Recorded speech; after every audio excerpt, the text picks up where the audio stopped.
Welcome to the Making Up the Numbers podcast. The Making Up the Numbers podcast is sponsored by Hope Technology, J-Tech Suspension, Revolution Bike Park, Ride Southern Spain, Schwal, and the world's finest independent mountain bike magazine, Singletrack. Hello and welcome to episode 7 of season 5. What a few weeks of racing. It's been an incredible end to the season, and I'm delighted that in this episode we're going to be joined by two of the young guns who've absolutely smashed it at the last two World Cups, Øisin Callaghan and Harriet Harnden. But first, I need to start off the show with an apology. On the last episode, I said that I'd heard Jess Blewett had already signed for another team, which was in fact news to Jess. So I'm very sorry about that, Jess. I hear quite a lot of rumours, and I try to sort the wheat from the chaff, or at least say where I've seen it or heard it. If I'm not sure. But on this occasion, that one slipped through the net.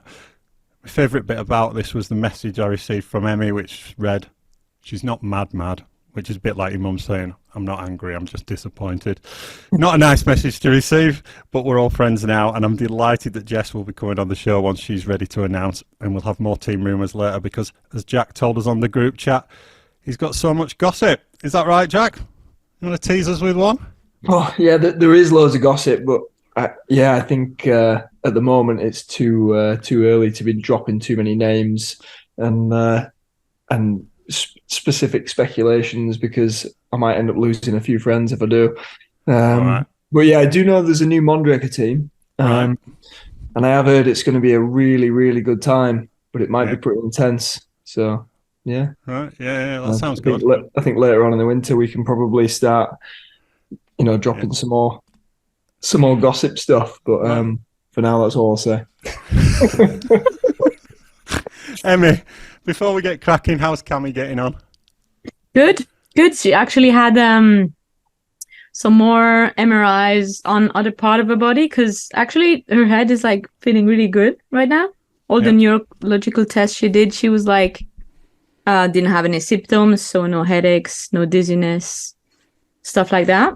But her thumb is really sore still, and she can't really hold on to the handlebars. So I think, that's what is bothering her the most. And her chest also is painful.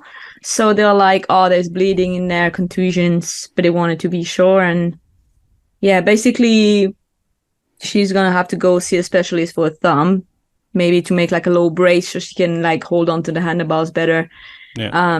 We're talking like normal trail riding, not like specific downhill stuff yet, but so it's not getting like too painful. But yeah, it's like bone contusion takes so long to heal. It's like 2 or 3 months maybe sometimes. Oh. So that's what she's doing right now.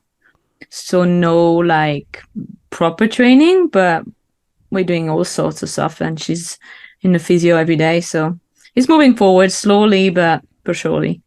Yeah. And how gutted were you to miss the final 2 World Cups? I don't know.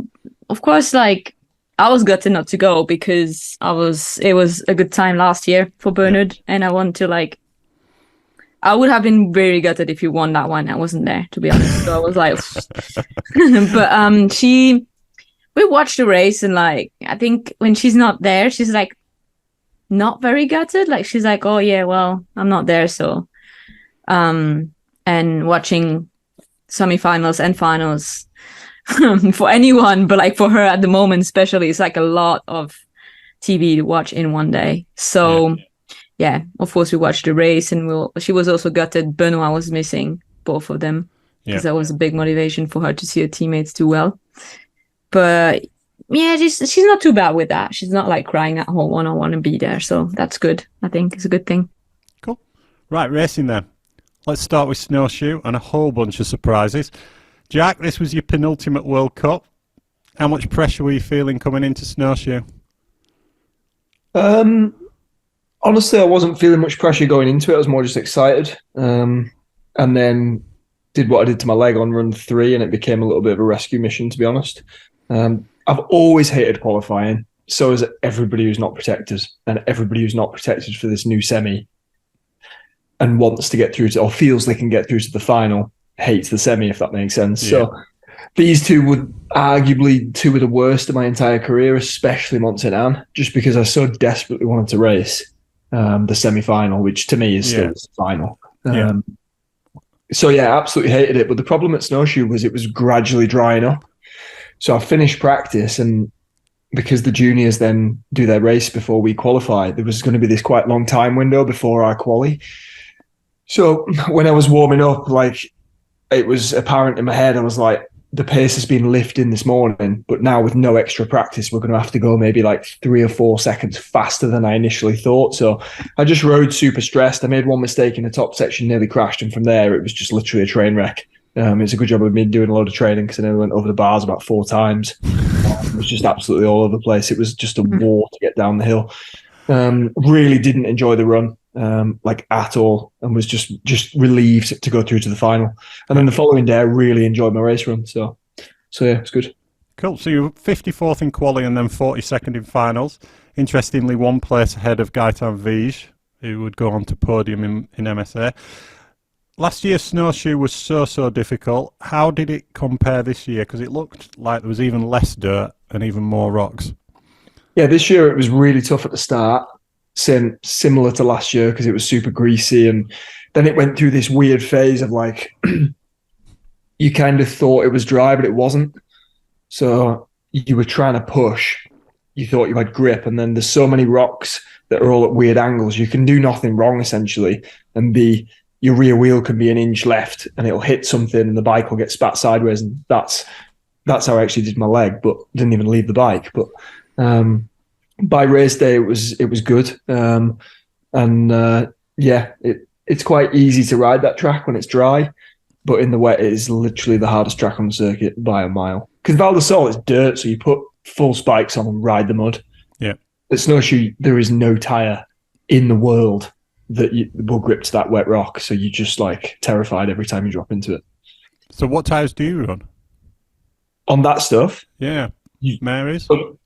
Well, the new Taki Chan, but if it was super wet, I would run a mud tire because the mud would then be all chopped up, and you'd want the mud tire for the mud. And then, as I say, everything's shit on them rocks. Nothing's good on them. So you don't, on that track personally, I don't pick a tire for the rocks. I'll pick a tire for what's going on in general and go that way. So I just ran Taki Chans all week, and by the end they were spot on.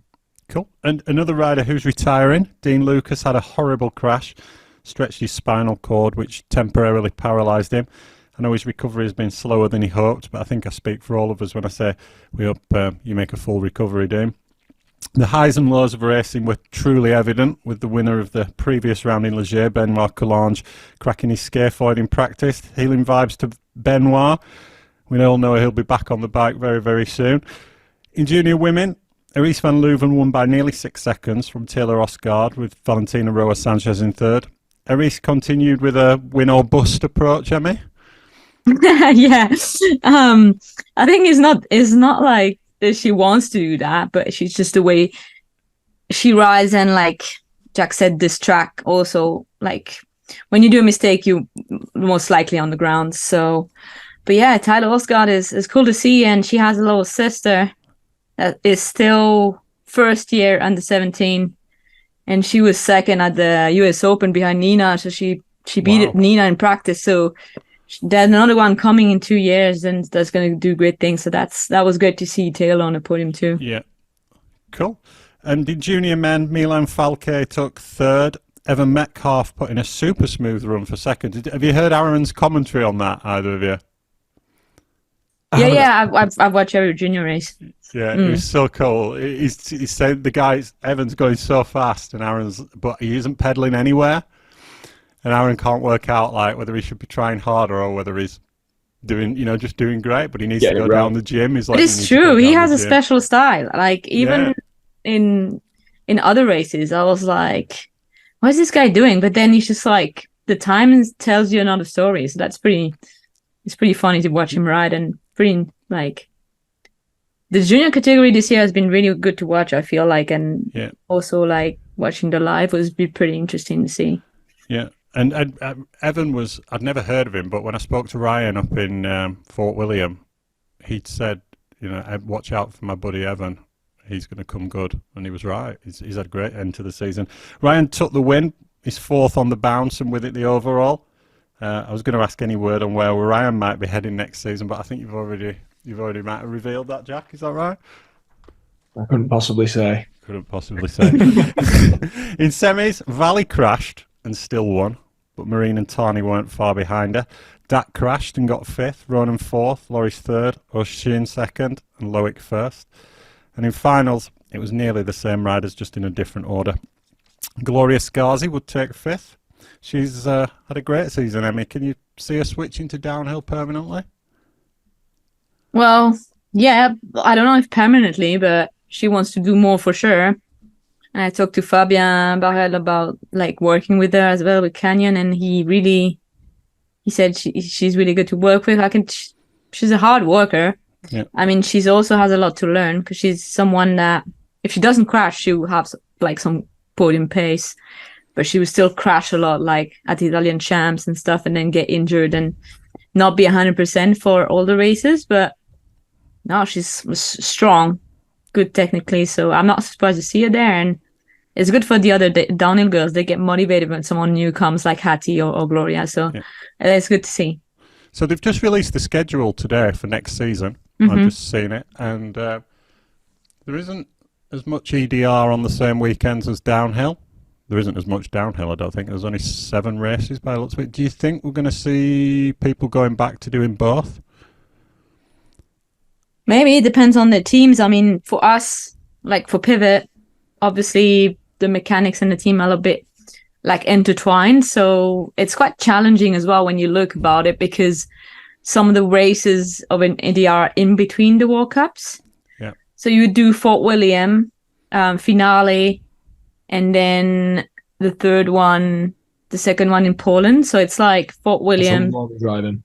Yeah. So that's like, yeah, I don't know exactly how they're going to manage it, but yeah, it would take a little bit of logistics to get everything done. But I wouldn't be surprised if more EDR riders do downhill. It will be inspired by Richie and Gloria. As a team, is it better doing it this way? Like, basically there's a race, not every weekend, but like they spread it out a lot more, but less on the same weekends. Is that better for the teams? Or worse, like they're on the road for longer, but they haven't got as much. I imagine it'd be less mechanics and less staff. Is that? I don't know, it depends when the races are. If they are like close, it doesn't matter. But if they are very far, then it's more complicated. So I don't know what you think, Jack, as a team manager, but I reckon maybe it's even sometimes worse if you have to like move a mechanic from one location to the other side of Europe.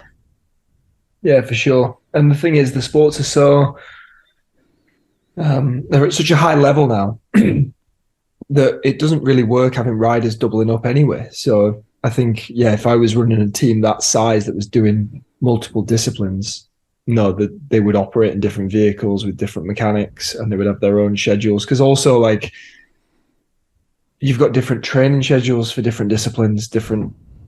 I don't particularly think it works doing it that way anymore. The riders need to be focused on what they're doing, and that would be my take on it if I was doing it that way. I don't know, like it's more like when I see Matt and Eddie doing downhill races, it's not really well, at least Matt, I know, it's not really for him to like perform like a top 20 in downhill. It's more like for him to win an EDR race, that he's trying to like, doing these downhill races to like work on his top speed or whatever. Yeah. And I think that really helped him. The counter argument to that is a World Cup the place to do that anymore? You get limited practice, usually nightmare logistics, whereas Matt could be doing that at IXS Cups or a race close to the venue he's going to next, so that he has less travelling time. Like, you know what I mean? It's the World Cups, in my opinion, are just getting so, as we've already discussed, so elitist that you're either there to compete in that top 30 or you might as well not be there anymore. That's the way they've made us all feel. Yeah, for sure. I mean, it was close. It's like between 30th and 40th. Oh, yeah. I've seen him loads. So it was like, I think he would put a little bit more effort. He would probably make it, but I don't know if it was his focus, Yeah, he said. But yeah, it's interesting to see for sure. I don't know what their plans are for next season, but it's definitely going to be interesting to see who is focused on what. Yeah, for sure. It's tough to balance it all. Tani took 4th, Valley 3rd, and on any other day you'd have picked her for the win, but she rode smart to clinch the overall. That's a level of maturity we've perhaps not seen from Valley before, would you say? Well, this year she's been very on it with her riding. And I don't know why exactly, but sometimes it just clicks and you just do everything right. And I think also the fact that she crashed in Leger, like in a race run, well, she told me she was like, oh, I was so scared to crash like weeks or months before. She hadn't crashed, even in practice, for so long. And she was used to crashing before. And she was like, fuck, if I crash, I'm going to hurt myself or I'm going to be injured for the rest of the season. So she was almost relieved to have that crash. Yeah. Actually, she crashed twice. So, and it took like some weight off her shoulder. So kind of thing. And then she ended up like doing what it took to just like close the overall early. So my respect to that. It's like some smart riding for sure. Yeah. Nina was 2nd, Marine 1st. Top 3 separated by just 0.7, which is some super tight racing for the women. And Marine's done well in the past there. She's always super motivated and she's like jumped at triple so easily. I remember when I was my last race there, she jumped at triple first and we were like, whoa, actually, this is what we need to do there. So yeah, I also ended up like jumping it on one of my 2 races, but yeah, it's cool to see now like so many more girls did it, even though it's like probably even a bit harder than it was then. So yeah, 0.7 is great racing, so it was great watching for sure. And in the men's, Bernard took 5th. This was the one, wasn't it? It must be hard to be gutted with a podium, but was he? I don't know. I think he was probably more gutted last year. Yeah. Because he was so close. Yeah. And I think he knew this year maybe that he was able maybe to do it, so he didn't take as many risks as he had last year. Yeah. And yeah, for him to win, he needs to take all the risks possible at the moment. But I don't think he was gutted because probably he wants more, but he was still pleased with like podium. He's someone that can switch that pretty easily. And yeah, he did a good run. So I don't know. I think he was still kind of stoked in the end. I think I saw an interview with him where he said, I'm a good racer, but I just want to be great. Just for one weekend, I just want to be a great racer, which I thought was quite a nice way of summing it up. Loris 4th, super smooth. Dak 3rd, fastest in the rocks. Ronan 2nd. And Øisin O'Callaghan 5th in quali, 2nd in semis, 1st in the race. And we'll be talking to him after these messages. Double O, Øisin O'Callaghan, welcome to the podcast. How are you doing? Not too bad. Thank you for having me. Cool, pleasure. The off-season is upon us. Have you and Ronan hit the bar yet? Yeah, we went straight from the airport actually to the bar. Yeah. I did see the videos, to be fair. I'm not sure if you actually want to see some of the videos, but yeah, it was a pretty big day. Yeah, and how long was the hangover on that one? No, we were actually not too bad. We weren't too bad.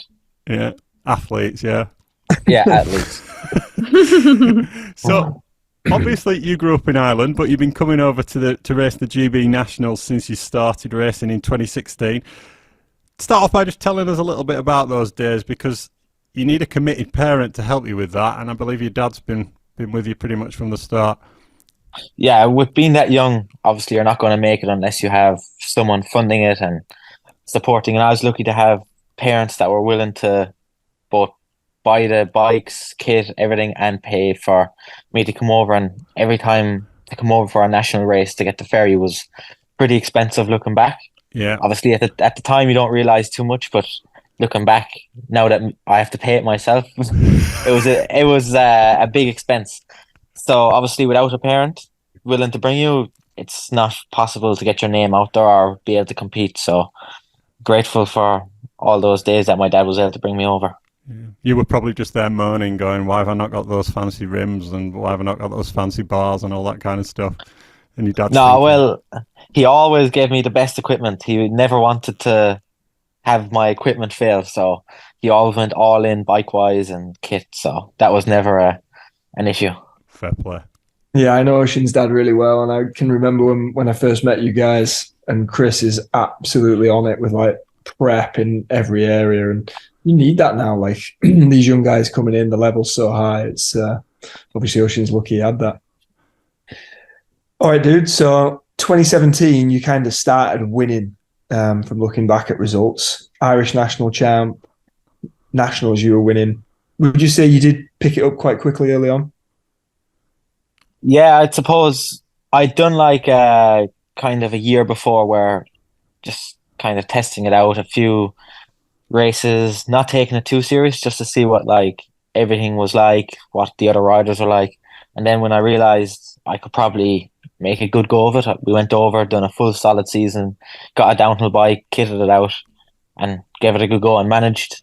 There wasn't too many like Irish riders to go to the British races and kind of podium or win before me. There was only like a small handful. So once I showed the potential that I was doing just as good as what had been done before, if not better sometimes, my dad obviously was like, yeah, I think it's worth the investment to go all in. Yeah, so with that then, 2018, you guys moved on to go into Europe, Crankworks in Leger, where you came second. Tell us a bit about those first European adventures. Were they a big step up from what you were doing in Ireland? I've been quite used to just going like away to Europe on holidays, riding bikes from a young age. I've been going to Øisin since I was 5 years old. So Wow. like every year. So going to those like alpine tracks it was almost normal because I'd spend a couple of weeks every summer of like my summer holidays just riding fast tracks, wide open stuff. So it was actually not as much of a culture shock as some other people that end up coming over to Europe kind of for just as their junior year.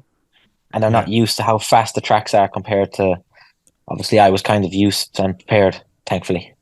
Yeah, for sure. So 2019, good results continued, and you entered the competition that Martin Whiteley and the YT mob were running. They were trying to find 2 riders to bring onto their team. And what George and Emmy probably don't know, and I'd say 99% of our listeners won't know, is I actually had you signed, really, didn't I? Me and your old man had been chatting, and he was going to be my junior. I thought you were going to say that you'd entered that competition then, Jack. Yeah, I also thought you were going to say that. I had a shave. I go, here we go. No, so we had an agreement done, and I spoke to Chris the week before Øisin went out to do the final week of that competition in Spain. And then, was it first day, second run? Is that right? You injured yourself? Yeah, first day riding. Second run, I hurt my wrist and didn't ride for the rest of the week. Yeah. So I was just sitting beside, watching everyone doing the timed runs. Yeah. That was part of the competition to be on the team, and I was just sitting there eating ice cream with Angel. Yeah. I just blew this opportunity. Just kind of feeling sorry for myself a little, but I tried not to let it take over too much, and still tried to stay positive. And that's actually a major reason why Martin decided to still sign me. Yeah, well, that's how the conversation started with me and your dad. You came home and he rang me and told me you'd hurt yourself second run. And I thought, oh, good, I've got him. He hasn't been able to ride out there during the week to show how good he is, so he's mine. Thank you.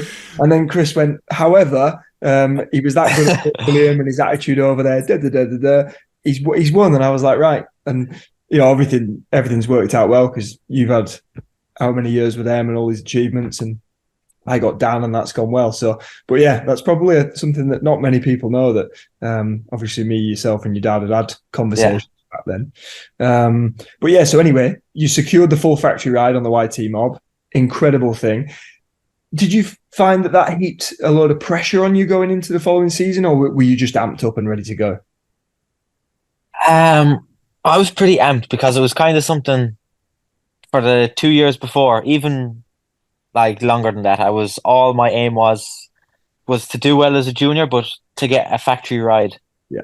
because I was seeing so many of the English kids getting factory rides when we were in juvenile youth, and they were all getting factory rides on like the English factory teams, and I was still a privateer, which kind of like drove me on a little.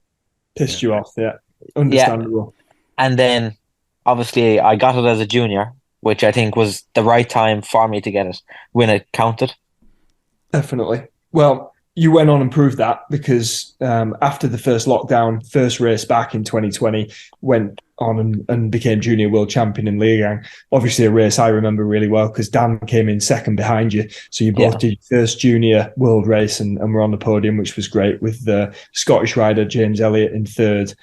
Tell us a little bit about what you can remember of that kind of week and that race, because the weather was bad, conditions were tough, and you would have been 12th in elite. So what are the memories from that week?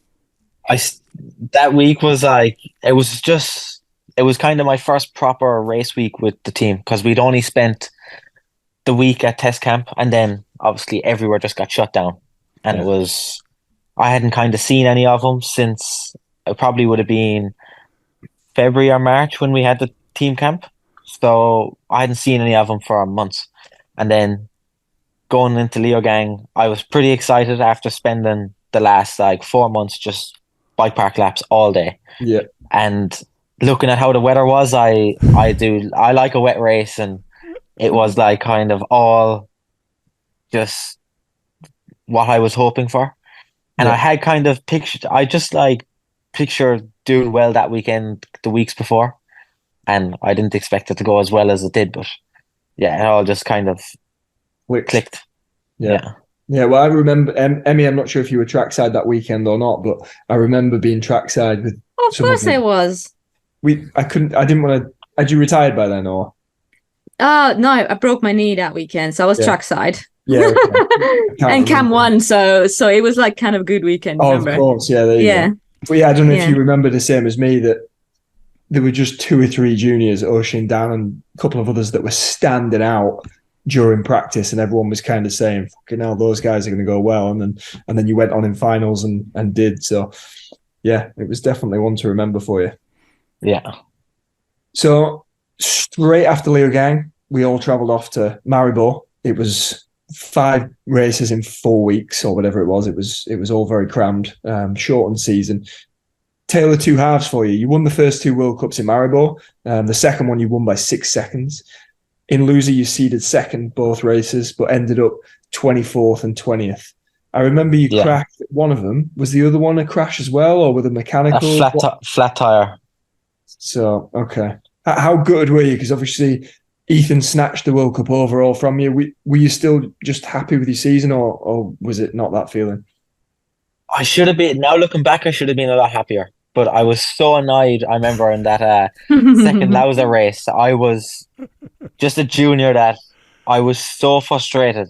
Yeah. Like, I remember I just wanted to go straight home to the gym and drop heavy weights. I've never actually experienced frustration like it, and anger. That's probably the angriest I've been after a bike race, because all I knew, I was told before, all I had to do was 10th or better and I would have got the overall. Yeah. And I don't know what I was thinking. Yeah, I don't know what I was thinking going out the start gate, but I just was trying to break every turn on the track. Yeah, I've seen the crash video, and I remember thinking, oh, fuck, what was he doing? He only had to come 10th. Yeah, I just didn't make the turn. I just went straight over it. Would you say you went on from that? Did you learn important lessons, and have you become a better athlete because of it? Or was it just junior naivety that is what it is? It definitely taught me you have to still be somewhat smart. Like, you have to play. Like, I could have had an overall title and I just threw it away by just doing something silly. Yeah. And all I had to do was listen to the likes of Martin that told me some really good advice. Yeah. And it was simple advice, but I just, for some reason, did not listen to it. Nothing to do with being 18-year-old and full of testosterone. And Yeah. all. I mean, even I don't have a lot of testosterone, and I'm still doing some crap like that where you have a broken shoulder and you're not allowed to crash, but you still go full on and crash again on it. So, I mean, even if you're over 30, you do this type of stuff for sure. Of course, Yeah. Fully understand. Yeah. So I understand what you're saying, because 2020 was a weird season. What we had only 4 races, 2 different locations, and then not a lot of races for an overall. So I guess if you like miss one, you already kind of lost the overall. So I guess it must have been very frustrating for you. And like Jack said, 2021. So it's like your second junior season after being world champion, after winning World Cups and like by big margin. You would probably expect yourself to like dominate, right? Or like at least like be up there the whole way. From the results, it doesn't really look like it pan out that way. Can you explain a little bit what the 2021 season looked like from your perspective? Yeah, 2021 was obviously, I had big expectations going in, and I did not meet those expectations at all, with only 1 podium at the last race. So everything was going good until like qualifying day, I think it was, in Leogang, and I'm not sure what I'd done to my wrist. It was going into the woods. There was all those rutted sections, and I got cross-rut and just like awkwardly fell on my wrist, and got that weekend over and done with. And it was the week before Leger. I think there was a 2-week gap. I actually had not many people know, I actually had a massive crash and got a big concussion where I still can't remember anything. I was vomiting, like blurry vision. I had to stay in cold water, dark room for a few days. And this was all before kind of what was coming out with Reese, or like the concussion symptoms. So it was like I think it was the year before or a few months before where everything was really starting to get exposed. And now looking back, I probably shouldn't have been racing. Like, I should have been taking time off. So I remember that week in Leger was like a massive struggle. Doing track walk, I couldn't remember the track. I couldn't remember practice. I couldn't remember the lines. And I was just like full struggle the whole week. And I was happy to get that one out of the way.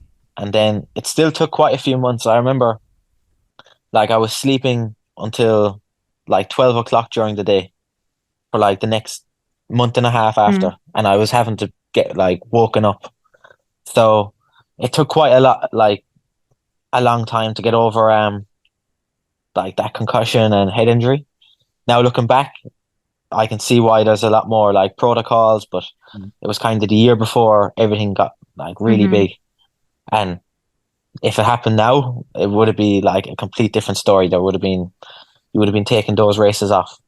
And then I was starting to feel like good in the bike, and then Maribor happened.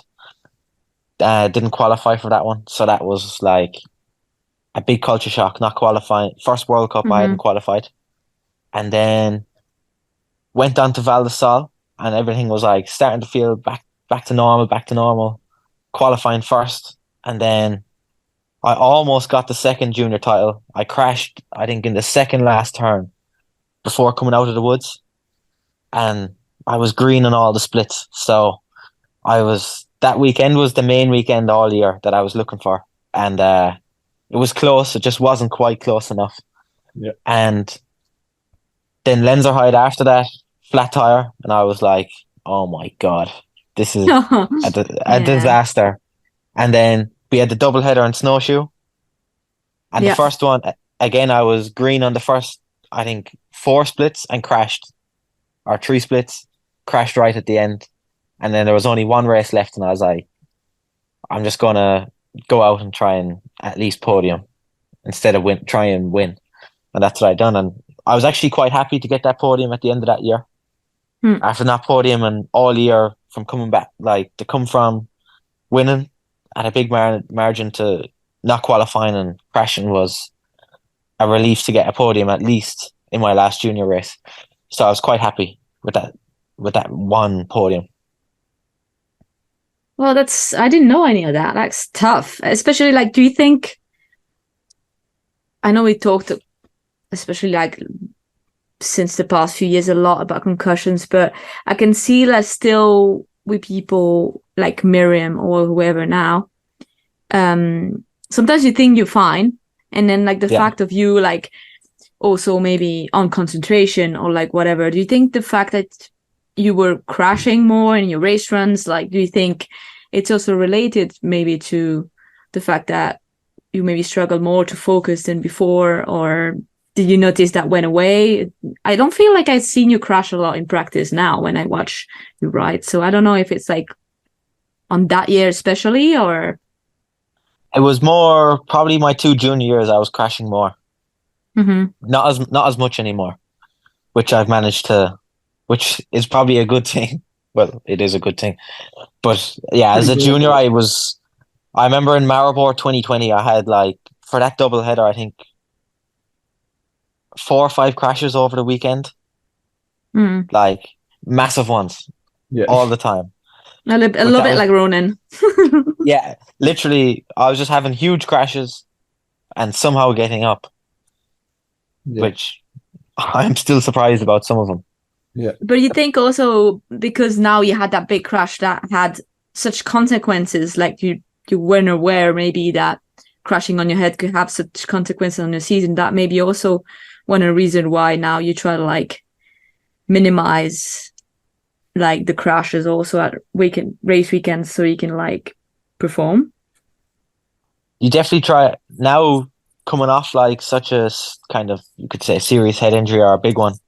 You're definitely more aware, and you don't like a bit more cautious of if you're out training. You're a bit like, oh, there's no need to send this massive gap, because that's all it was. I was out just testing and sent this massive jump and had a huge crash for no reason.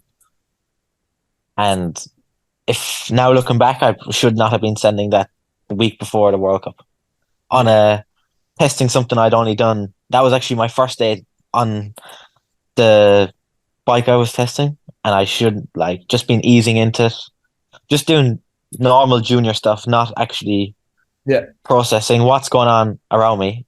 Instead of just going up, doing a few easy runs, relaxing, I was just straight in, full race pace, sending big jumps, and just not used to the bike at all.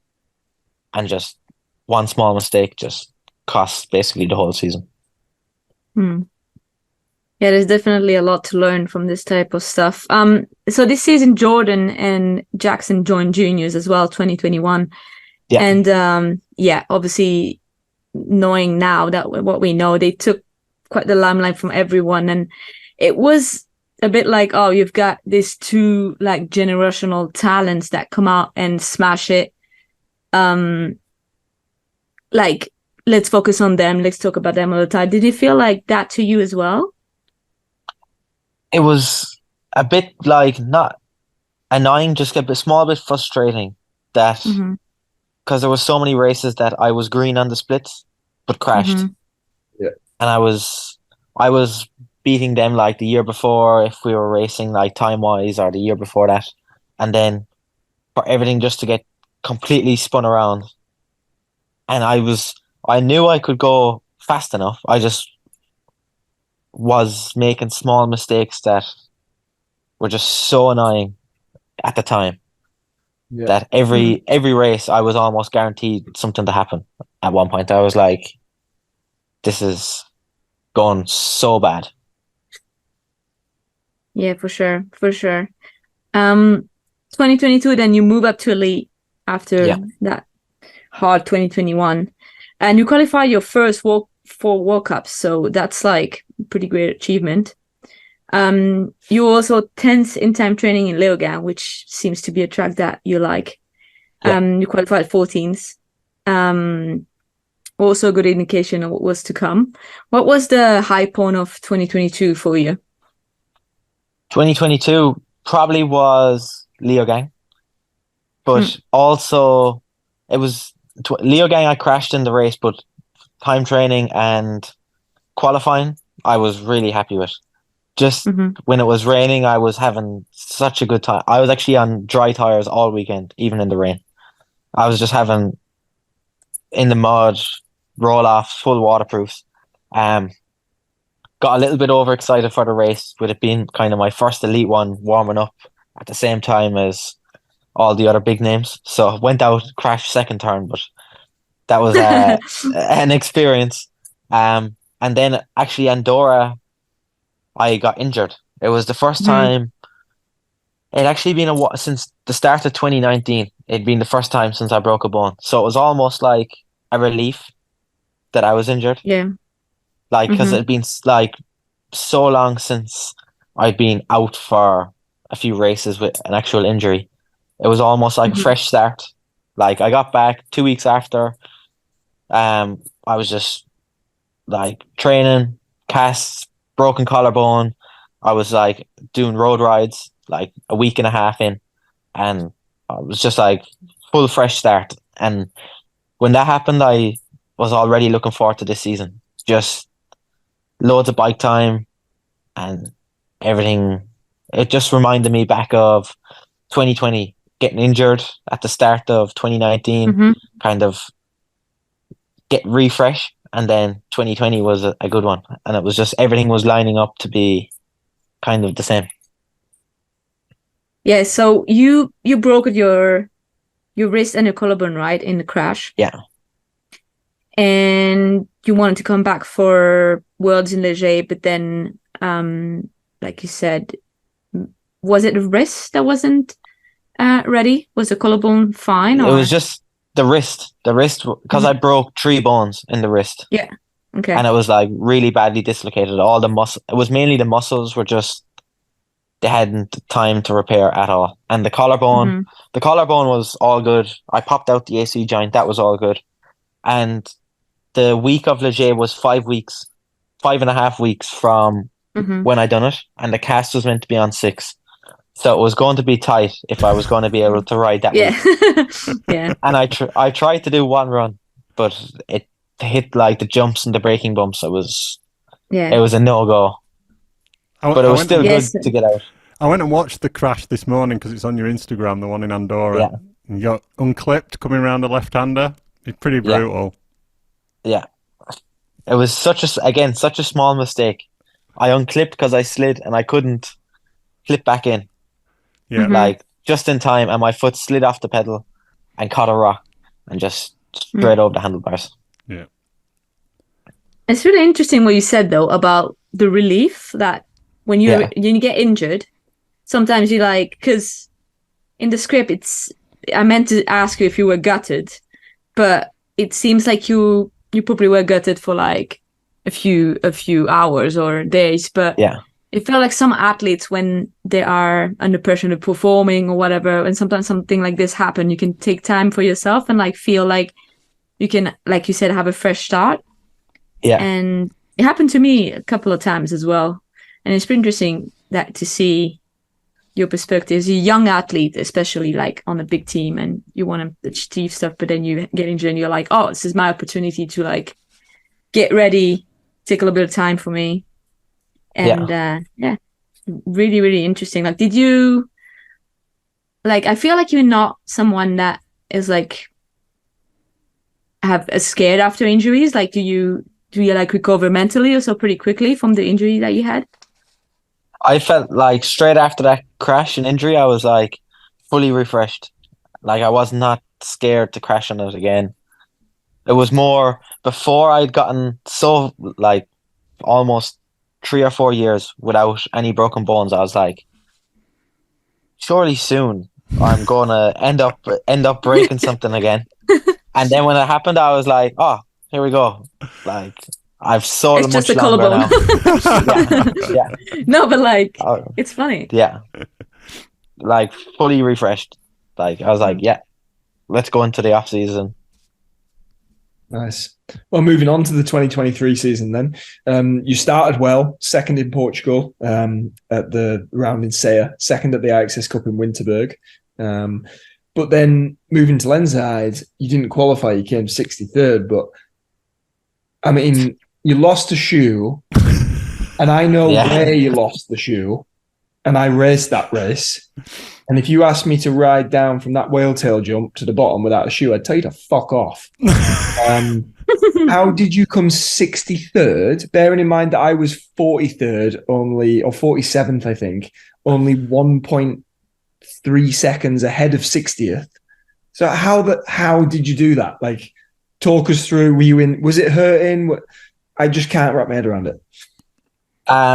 It was sore. It was, but look, if someone told me like all I had to do was suck the pain up a small bit more, I would have done it just for that like 0.1 of a second. Yeah.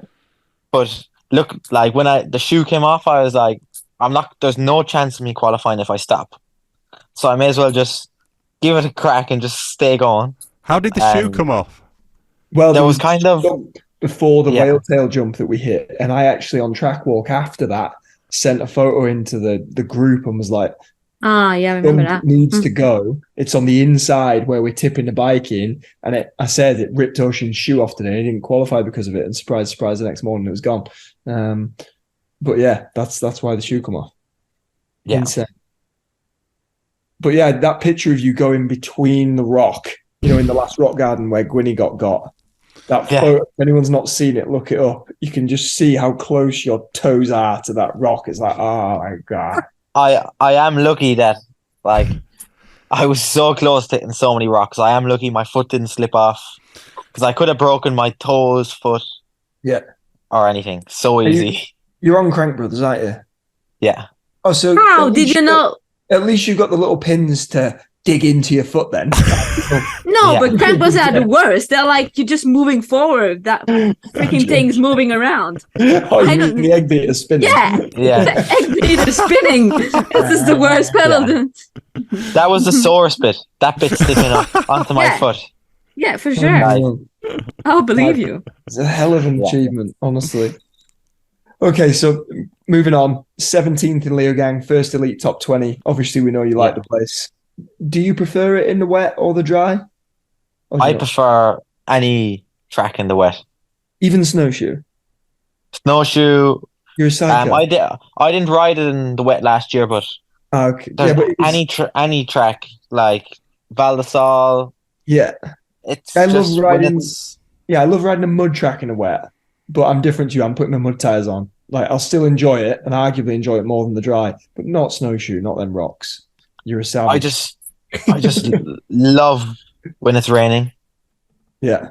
Do you think there's a thing about that? Right. I've heard a thing that people say, if you just go out and tell yourself, I love the rain, I love the rain, I love the rain, and just go with that approach, rather than a lot of people go, oh, fucking hell, it's raining. Oh, fucking I think that's just life. Yeah, if you approach anything with a positive mindset, you'll get way more from it than if you approach it with a negative mindset.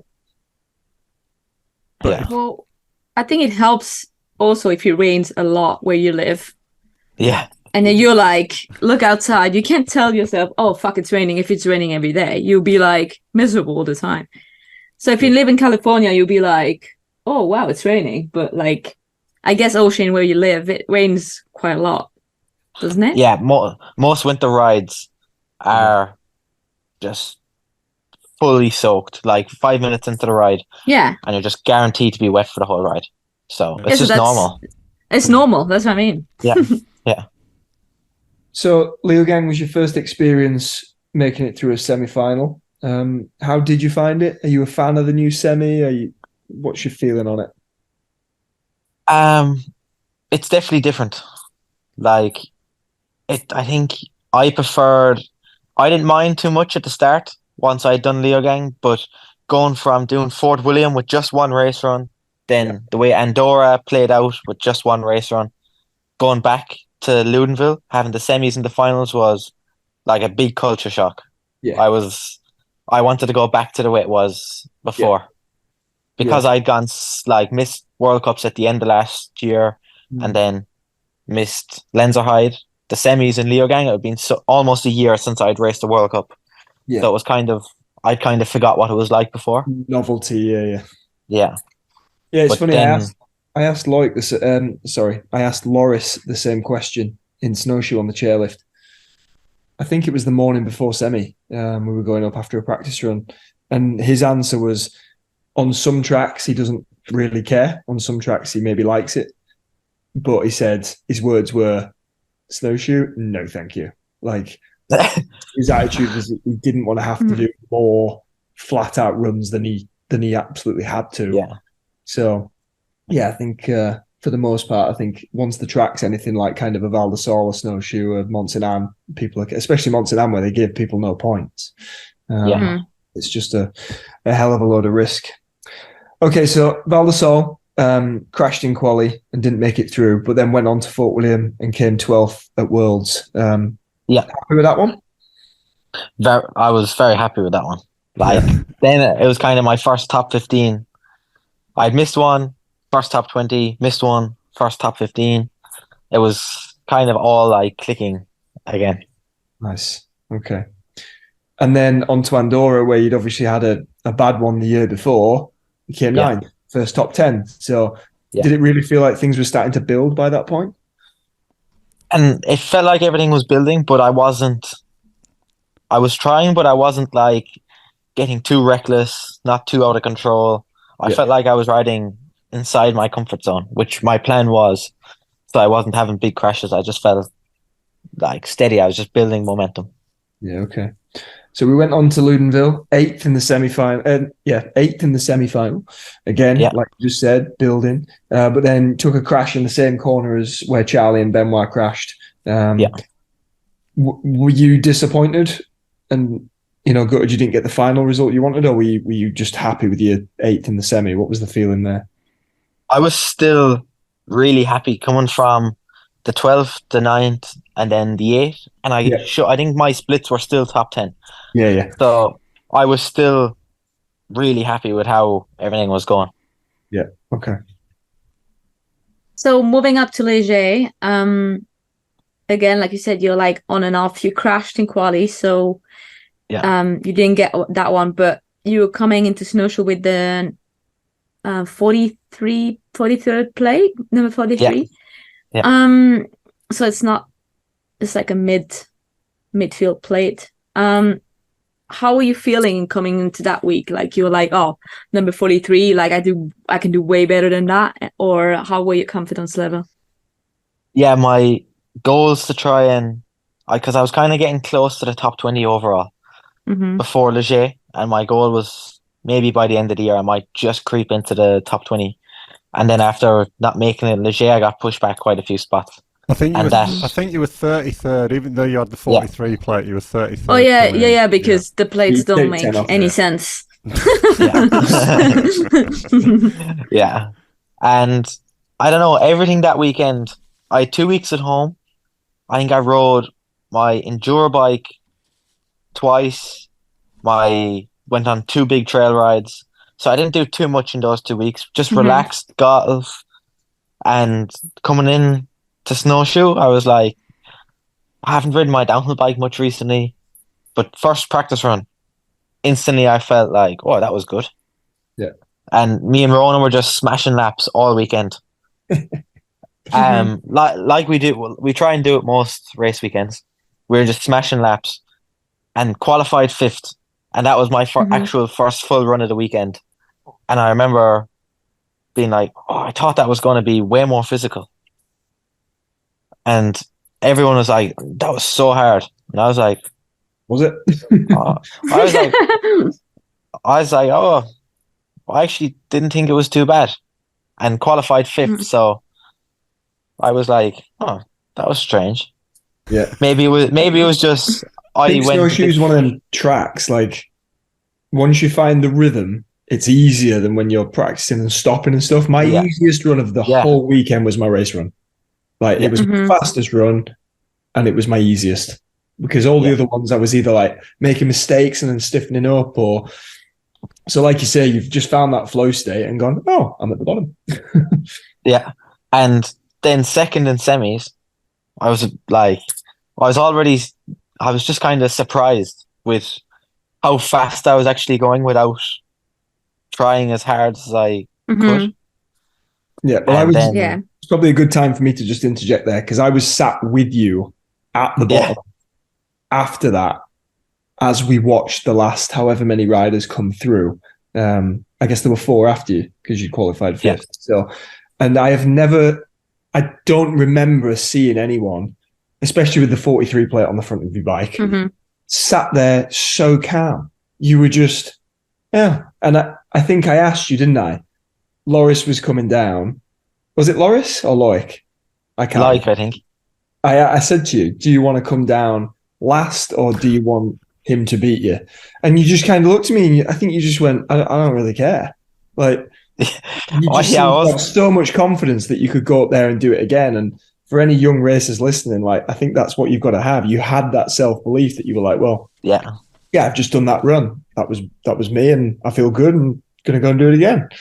It was. But did you feel the same when you're actually in the Stargate and you were like second to last? Did you feel also as relaxed, or we are like a little bit getting the nerves? I was a little bit nervous, which I think is normal, but yeah, of course. With the two, it wasn't like I done a bad semis or like a somewhat decent or a bad qualifying. I knew I had the speed. It was just a case of putting one down. Yeah. But that's like, it doesn't make sense to me though, because when I know I have the speed and I need to put one down, that makes me more nervous. Oh no, I'm the same Ocean. I'm nervous as fuck if the evidence isn't there. Like, really? Whereas, and that's why time training was always so important to me when I always used to be in time training and stuff. Like, I wasn't like Gwynny where I'd like wouldn't do a timed run because he'd just like be like, well, I'll be ready tomorrow, so I don't need to. I'd always need to like see that evidence to like as part of my process. And then if I was getting times that were good and that would then lift me up and I'd be like, yeah, you fuckers are having it. And I'd be sat in the gate actually wanting to drop in and like show my hand. Whereas if you've like qualified 50th, like in Mont Saint Anne, my head wasn't in it. And I was just like, I'm just going to roll down and enjoy it. Whereas if I'd qualified 10th, fucking hell, I would have had boxing gloves on in the gate. So I think I'm a little bit like... That's so funny. Yeah.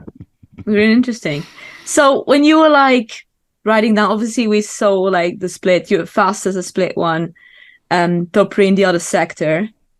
When you're riding down, like, are you talking to yourself or are you thinking, oh, like, I've done a good run so far, like, don't bin it now? Or, like, how is your approach while you're riding? Or are you totally focused? And I was just pushing kind of as hard as I could the whole way. Okay. Because I knew Andreas, I was kind of warming up close to Andy Kolb at the top.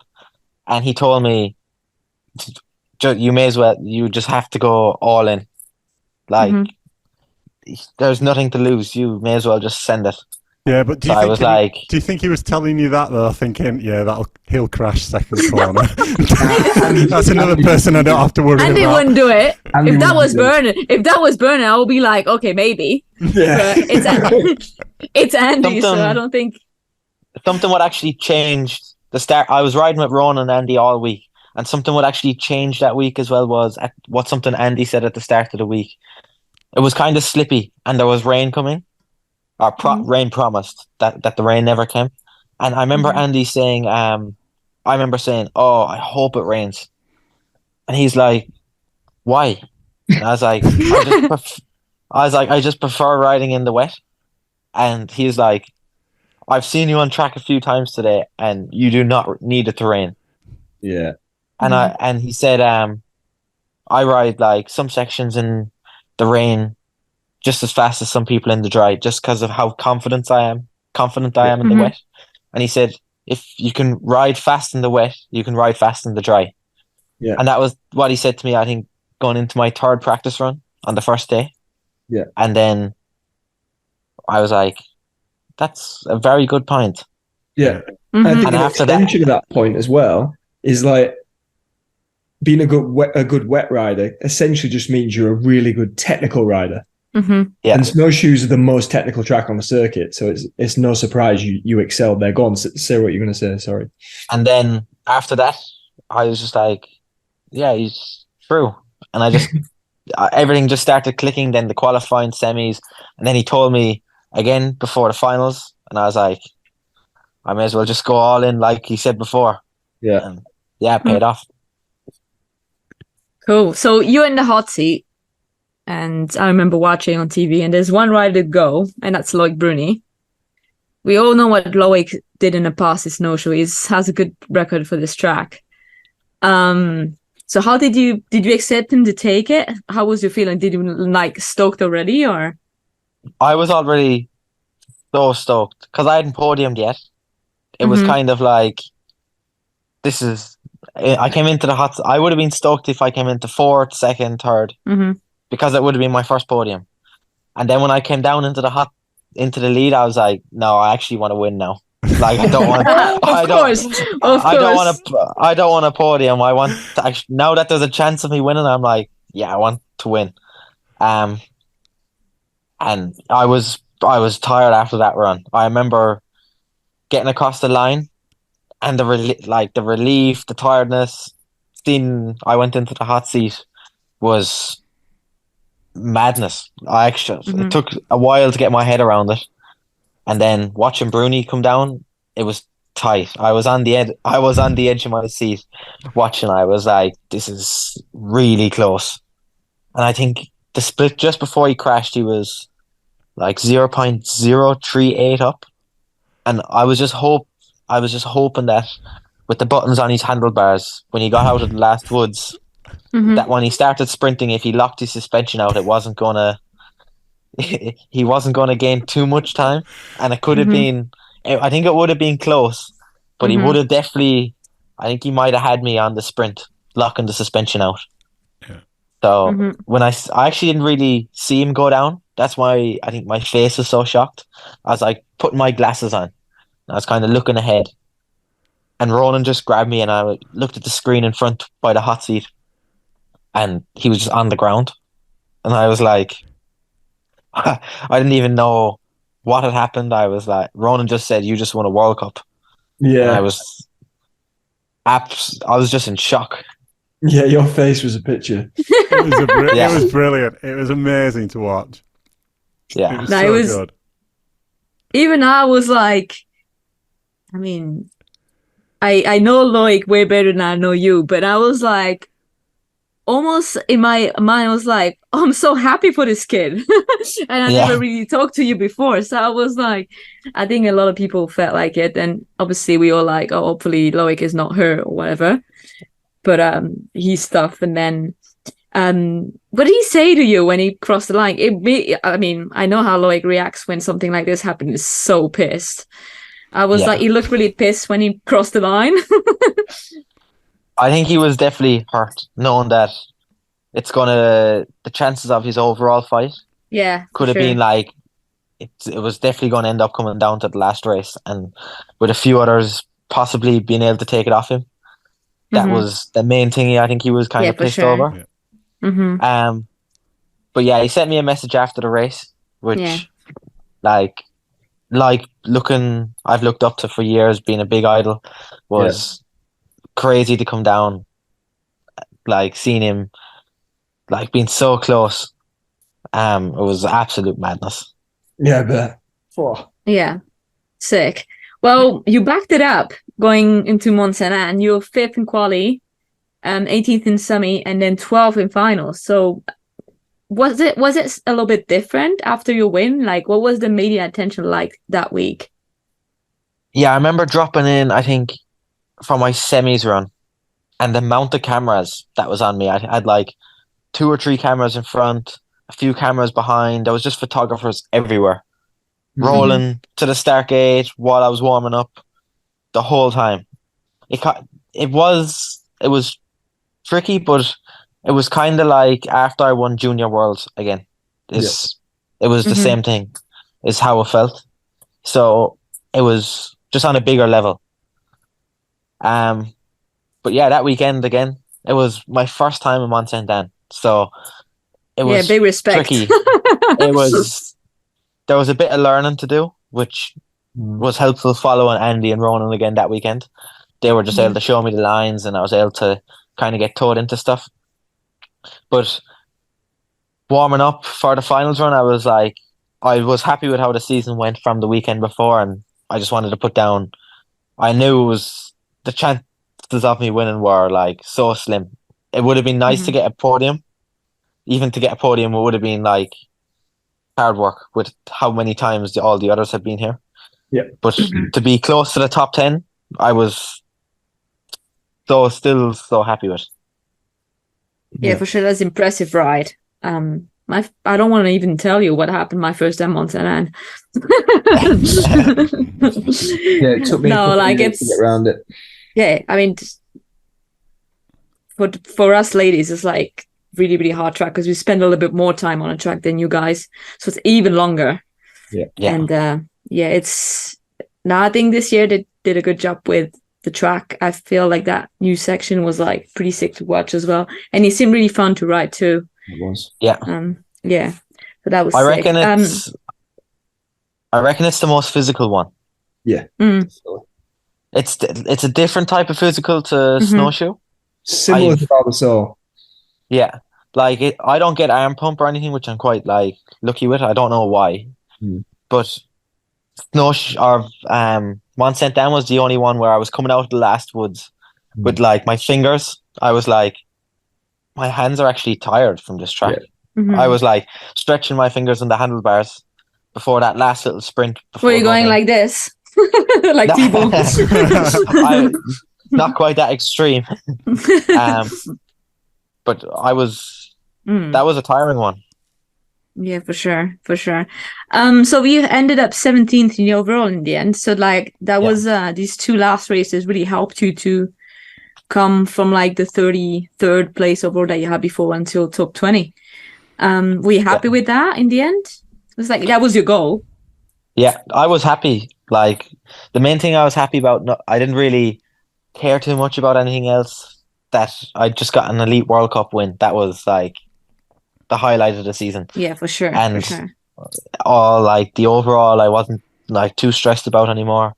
But looking back, it's hard to say. But if I like didn't miss out on those 2 or 3 other World Cups, I could have like got an extra few points I was looking at. But it's hard to say. It's downhill racing. Does it like your mindset coming into snowshoe of what you can achieve in your career? Is it different now? Yeah, knowing that you have won one or being on the podium, and you can do it. Yeah, you just believe that you can be up there every weekend if you want. If you have the right mindset, there's no reason why you can't do it every weekend. Yeah. So the current Chihuahua is a full 29, I think. Yeah. There's rumours of a new bike, which I presume will be mullet. Are they just rumours, or have you been testing already? There will be something coming soon. All right, that's fine. Very professional. Also, rumours of some big names joining the YT downhill program next season. I'm presuming you're still on the program next season. Yeah, I'm still there. Excellent. I'm not going to ask you about the people joining. I won't put that in. There's a lot of rumours. There are a lot of rumours. There is a lot. Thank you for making time to come on the podcast. It was incredible, as I said earlier, to watch you win. It was just something good for the soul when somebody different wins, somebody from further down the rankings. And it's something special about our sport that someone ranked 33rd can still win a race. I hope we don't lose that. Enjoy the F season and best of luck for next year. Thank you. Yeah, well done, mate. Yeah, obviously forward since the get-go, and it's nice to see it all coming together. Keep it going. Cool. Cheers, Øisin. Cheers. Yeah, mate. Cheers. Have a good one. Bye-bye. Cool. See you. Thank you. Bye-bye. Bye. On to Mont Saint Anne and your final World Cup, Jack. 59th in qualifying. Was there a point at which you didn't think you were going to make it through to the semi? Oh, mate, honestly, like, as I said before, I've always hated qualifyings, and that one was definitely the worst, because I was like, I know I'm riding pretty well. Like, I wasn't aiming for anything, exceptional, but obviously I desperately wanted to race. The last thing I wanted at my last ever World Cup was to not qualify. I think I was like 45th or something at the top split, just like everything was sound. And then there was so many like soft holes and like areas you could crash, and I just took it too steady. Like I just was steady on the way down, and I saw my time and I was like, oh shit, I'm not going to qualify. And I just went back to the pits. I think I went into 50th, but I was like, I know there's a few people left, and I wasn't interested in sitting there and watching that. So I went back to the pits, got changed, took stuff to the car, and the only reason I was still hanging around was to get my phone off Sam. I was like literally away. And Roger Vieira come over to me. I was talking to someone else saying, I've just blown my chance to race my last World Cup riding too slow, and whatever I was saying. And Roger was like, mate, you're in. And Roger likes to have a bit of a joke. I know Roger real well. I went, don't fuck with me right now. I thought he was winding me up. He knew I was like not messing, and he looked at his phone again, and he refreshed it, and he was like, no, mate, you're 59th, you're in. And it was just relief. I was just like, oh, fuck for that. Like, that would have been so embarrassing to be 61st again. So yeah, it was it made the 61st in Leger worth it to then be able to squeeze in there. That's the way I'm seeing it. And 48th in your final World Cup. It all panned out well, didn't it? It's, I'm sure there's a lot of people, if you were retiring, there's a lot of people that wouldn't get into as many semi-finals as you've done this season. Yeah, honestly, I've made 6 out of 8. I was 61st in Leger. Leogang, it was just the weather. I came down in that block where nobody really qualified. So yeah, consistently been in. I've enjoyed my season. And honestly, before we left obviously we'll talk about this more when you do the 20 questions thing, but before we left for those North American rounds, I had big hopes of like making the final and maybe even finishing my best ever result. And certainly when I injured my leg in snowshoe, that all just changed. And my mindset gradually over the 2 weeks just became more about just enjoying it and just seeing it out on like a healthy, like happy way. And my semi-finals run, which I had no ambitions by that point to be making finals. And the guys said to me when we were watching the rest of semis, they said, if you do have to go up again, what are you going to do? And I was like, well, I will honestly stop in the rock garden and have a beer with the crowd. Like I was so over it by that point. I just wanted to enjoy my day. And just, see out 14 years of like, just what an awesome opportunity to have experienced. So yeah, it was just 48th, 54th, 30th. I couldn't give a shit by that point. I was just enjoying it and I had a smile on my face. And yeah, it was, bit of a relief it was over, to be honest. Just ready to move on now. Cool. Well, congratulations on your retirement. And well done. We'll do the full, like you just mentioned, we're going to do the full 20 questions and we'll see if we can get Dean on as well and somebody else we've got planned as well. So junior women, Valentina Roa Sanchez took the win and with it the overall. That's a super consistent season for her. Top 4 at every round, Emmy. Yeah, I mean, she was junior last year, so she obviously had a bit of experience internationally and was on the podium at Worlds as well in Leger. Yeah. She had a few crashes in like some of the races she didn't podium, but yeah, I think it makes sense that she took in the overall because she's super solid mentally as well, and she's a super hard worker. The other ones are too, but they're still younger, so a year of experience in that age makes a huge difference. So we'll see, like most of the Kiwis are still junior next year, so it'll be a good fight. And Lisa Bouloudou was second year junior as well, so she's going to move up. Yeah. So Sasha Ernest was second, Lisa Bouloudou third, which meant Lisa finished second in the overall with Iris third and Sasha fourth, which is a great return from 5 races for her. Rumours abound that there'll be big changes at Trek Factory Downhill next season. Will we see Sasha on that team full time? I'm hoping so. Yeah. Because I mean, you wouldn't like pick up someone half season that young if you were like just going to be for a few rounds. It wouldn't make sense to me. But yeah, talking to Chandro trackside, he was like, I think he asked me about her. I think in Lenzerheide already, and he was like, I think she can be good one day. Like if we like give her a chance. So I think it's really cool that they did that, because I think she is the one with the most let's say like room for improvement in her racing craft. Her riding is already amazing, but like the way she approaches races is sometimes, obviously she doesn't have a lot of experience, and you can see that. So I think it's going to be a big help having people surrounding her that can help her with that. Cool. So in junior men, shout out to Don Platt, who qualified first and ended up 5th.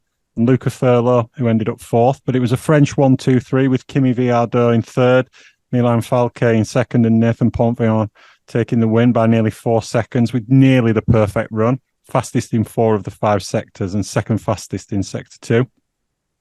It feels like the season started with a bunch of junior men doing really well. There was Christian Hauser, Leo Abella, Henry Kiefer, Bodie Cohn, and they all got injured or their form dipped. And by the end of the season, we had a completely different set of riders on the podium. We've heard all season how wild the juniors are. Is managing injury the biggest challenge when you've got juniors on the team? Certainly one of them. I think one of the other challenges is, like you said, like dips in form, and like it's something I was discussing with some, Owen and some of my guys. Like if as an elite, if you have a bad day, you might be 1 second slower or 2 seconds slower than you potentially could have been. Like, to use Owen as an example, I know he doesn't listen anyway, so he's not going to hear me using this as an example. I've said this to him, but in snowshoe, in qualifying for juniors, Dom Platt beat Owen by about 20 seconds, and he didn't qualify. 6 days later, Dom only beat Owen by 3 seconds at Mont Saint Anne. Owen didn't crash the first time. You can't have a 17-second bad day. And I think with the juniors, a lot of it is just getting them to have their process and, like Emmy just said, their racecraft boxed off enough that they're always turning up to work. And that's what we've seen Ryan do week in, week out, up until he hurt himself at Mont Saint Anne. And I think that this all comes back to, Emmy, something you asked Øisin earlier, like the mistakes he was making as a junior. He's not crashing as much anymore, and he's not doing this, that, and the other because he's learned over the past 4 or 5 years. He's got his process in place. He's become an elite racer. And I think with the juniors, a lot of it is you have to be so on them all the time.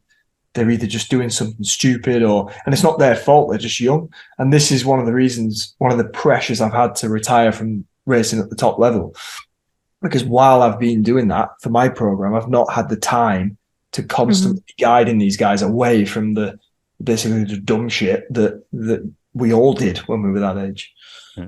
That's my 2 pence on it. Yeah, with the two juniors I have the team, it's also a new thing for me this year, having Dane Jewett and Ryan Griffiths on the team. And they're both very different riders as well. Like one is almost like 2 meter high and the other one is tiny. And they have like both different strengths and like weaknesses. So it's kind of interesting and hard at the same time to coach riders that's so different, even though they came from the same place. They're both like from Western Squamish. Oh, really? Yeah, but and they race on the same bike and everything, but they're and they're also sometimes really close as well in time. Yeah. But they're so different to coaches. It's really interesting to see. And I've noticed from them, like the tracks make a difference. Like for Dane, if there's a track that he likes and he can do well on, he will have that little extra, that you put in. And like an elite racer has that as well. But I don't think it makes that much of a difference. For the juniors, when they love the track or they like gel with the track, they'll be so much faster than on a track that they like average, you said. So it's like really interesting to see, and but I'm not surprised by the Frenchie because I know them from like previous years. And Nathan Ponvian has been winning the French champs almost, or the French Cups elite times. Yeah. But he's crashing so much. Like he crashed in snowshoe, one of the the vlogs from Eddie and stuff, and he's had a lot of crashes, but he'll be real fast next year in the elite for sure. Yeah. He's going through what Øisin went through, isn't he? He's finding his speed and finding his racecraft. So. Exactly. So in elite women, Valley took the win by 13 seconds. Marine and Nina were on a similar pace, but both crashed out, chasing second in the overall, which Nina claimed. It was a pressure-free run from Valley, that wasn't it? It was just this is what I can do. Yeah, I mean, from everyone racing, we were almost hoping Valley would win because it was like Marine was on one. She was pushing because she knows with Valley being that fast, she needs to put everything out there. And she crashed in the very almost the only the last place you could crash. She crashed on. We were like, oh my God. And Nina double cased the finish line and had into the finish with 2 flat tires, and I was like, what is this? It's some crazy scenario. I mean, she had her like spectacular finishes in the past, but we were like, oh come on, like Vali, put a solid rundown that we can have like a race winner that really had a good run, you know. And she did that. Like she was like, you could see she was completely focused and hit her line, didn't do anything that special, but some places she was going real fast when she knew she could, and some places she was riding so fast, so it was impressive to see. And after taking third place in semis, our next guest claimed her first podium with a fabulous fifth place. We'll be back with Hattie Harnden after these messages. Hattie Harnden, welcome to the podcast. I know you've been shocked by some of your results this season, so I ask this with the greatest respect. Has the Mont Saint-Anne results sunk in yet? Not really. I'm not sure if it will sink in.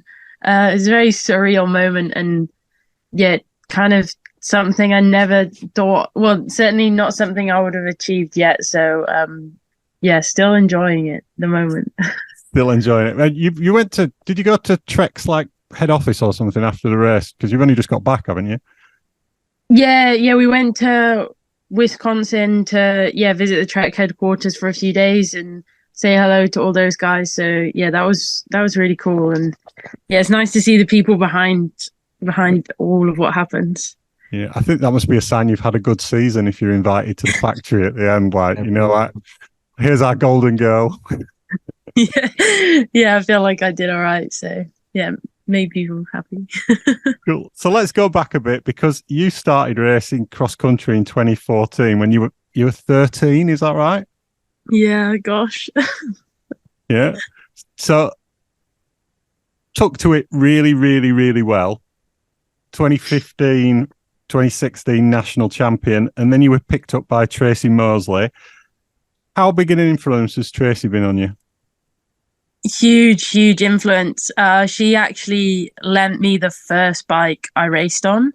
So even though I didn't ride for her team for a couple of years, there was a couple of old bikes at Trek that were just going to get chucked in the skip, and she ended up lending one of them to me. And yeah, that was my first race bike. So I've actually always ridden a Trek. I've never ridden anything else. But she's been there from day one. So she's seen the whole progression, which is, I feel very lucky to have had her there. And couldn't really think of anyone better to have had there, to be honest. And has she encouraged you to like pursue different disciplines? Because I was looking at your results, and as soon as you joined like Timo Racing, you started doing enduros. I think you won the under 24 category at Tweedlove when you were 15. Is that? Yeah.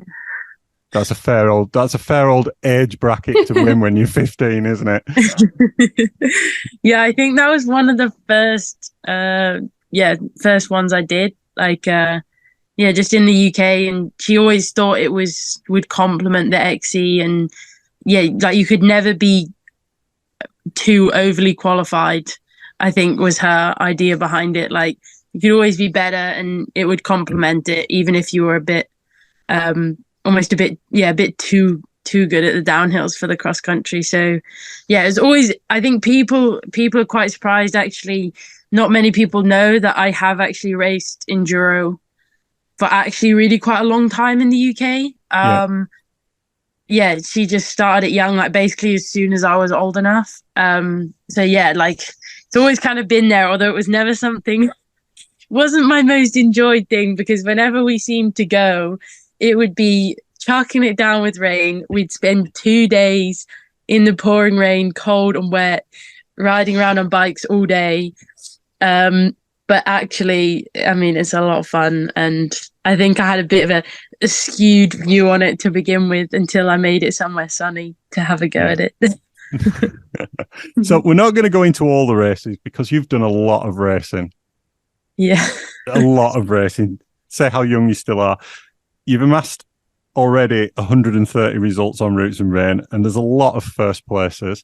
2017, I noticed there was like 15 races, 13 wins, a second and a third. And it was the third that interested me, because it was at the UK Enduro Champs at Graithwaite. Yes. And I went there in 2020 when it was an EWS qualifier. And I went home on Saturday night because it was so technical and there was no flow, and I really wasn't enjoying it. So it's the only time I've ever done that, like not raced on Sunday, just gone home. I don't think I've ever been back there. I don't think you've ever been back there. Did you feel the same about Braithwaite? I just have one distinct memory that I got stuck in a bog and went over the handlebars on one of the stages, and I remember it being really rocky, but that was all I remember of just like me falling into a bog and just being covered head to toe with mud. I think I was quite happy to just get through the day. It's just one of those places. There was no fun.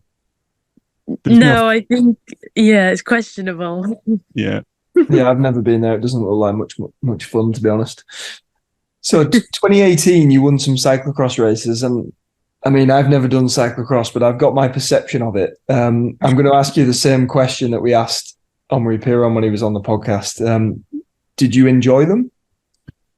I did, and actually, I have to admit, I've missed it because this year I'm gonna race some more. Wow! Oh wow! There we go. Yeah, not like at a World Cup level, just at like a national and a regional level. But yeah, I have missed it actually, which I didn't think I would be saying. Yeah, they look brutal. Yeah. So it's like an hour of max heart rate, right? Yeah, doesn't sound good. Yeah, with the muddy bogs, but they're meant to be. Oh. Okay. Definitely some good winter training though, that's for sure. Yeah, exactly. It's better than going out and riding on the road for like 3 hours. So yeah, I'll take it. Yeah, for sure. To be fair, I don't do that either. And if I was going to choose one, I think I would choose a cyclocross. Okay, so 2018 XC World Champs in Lenzerheide, third place as a junior. And I mean, that's a huge result. It almost kind of defies logic that you wouldn't be doing that discipline now. Tell us a little bit about that race. What are the memories from it? I know it's 5 years ago, but no, I have a lot of great memories from it actually. Like my family came out to watch, and it was very unsure as to how I would do. I'd had a pretty rough year.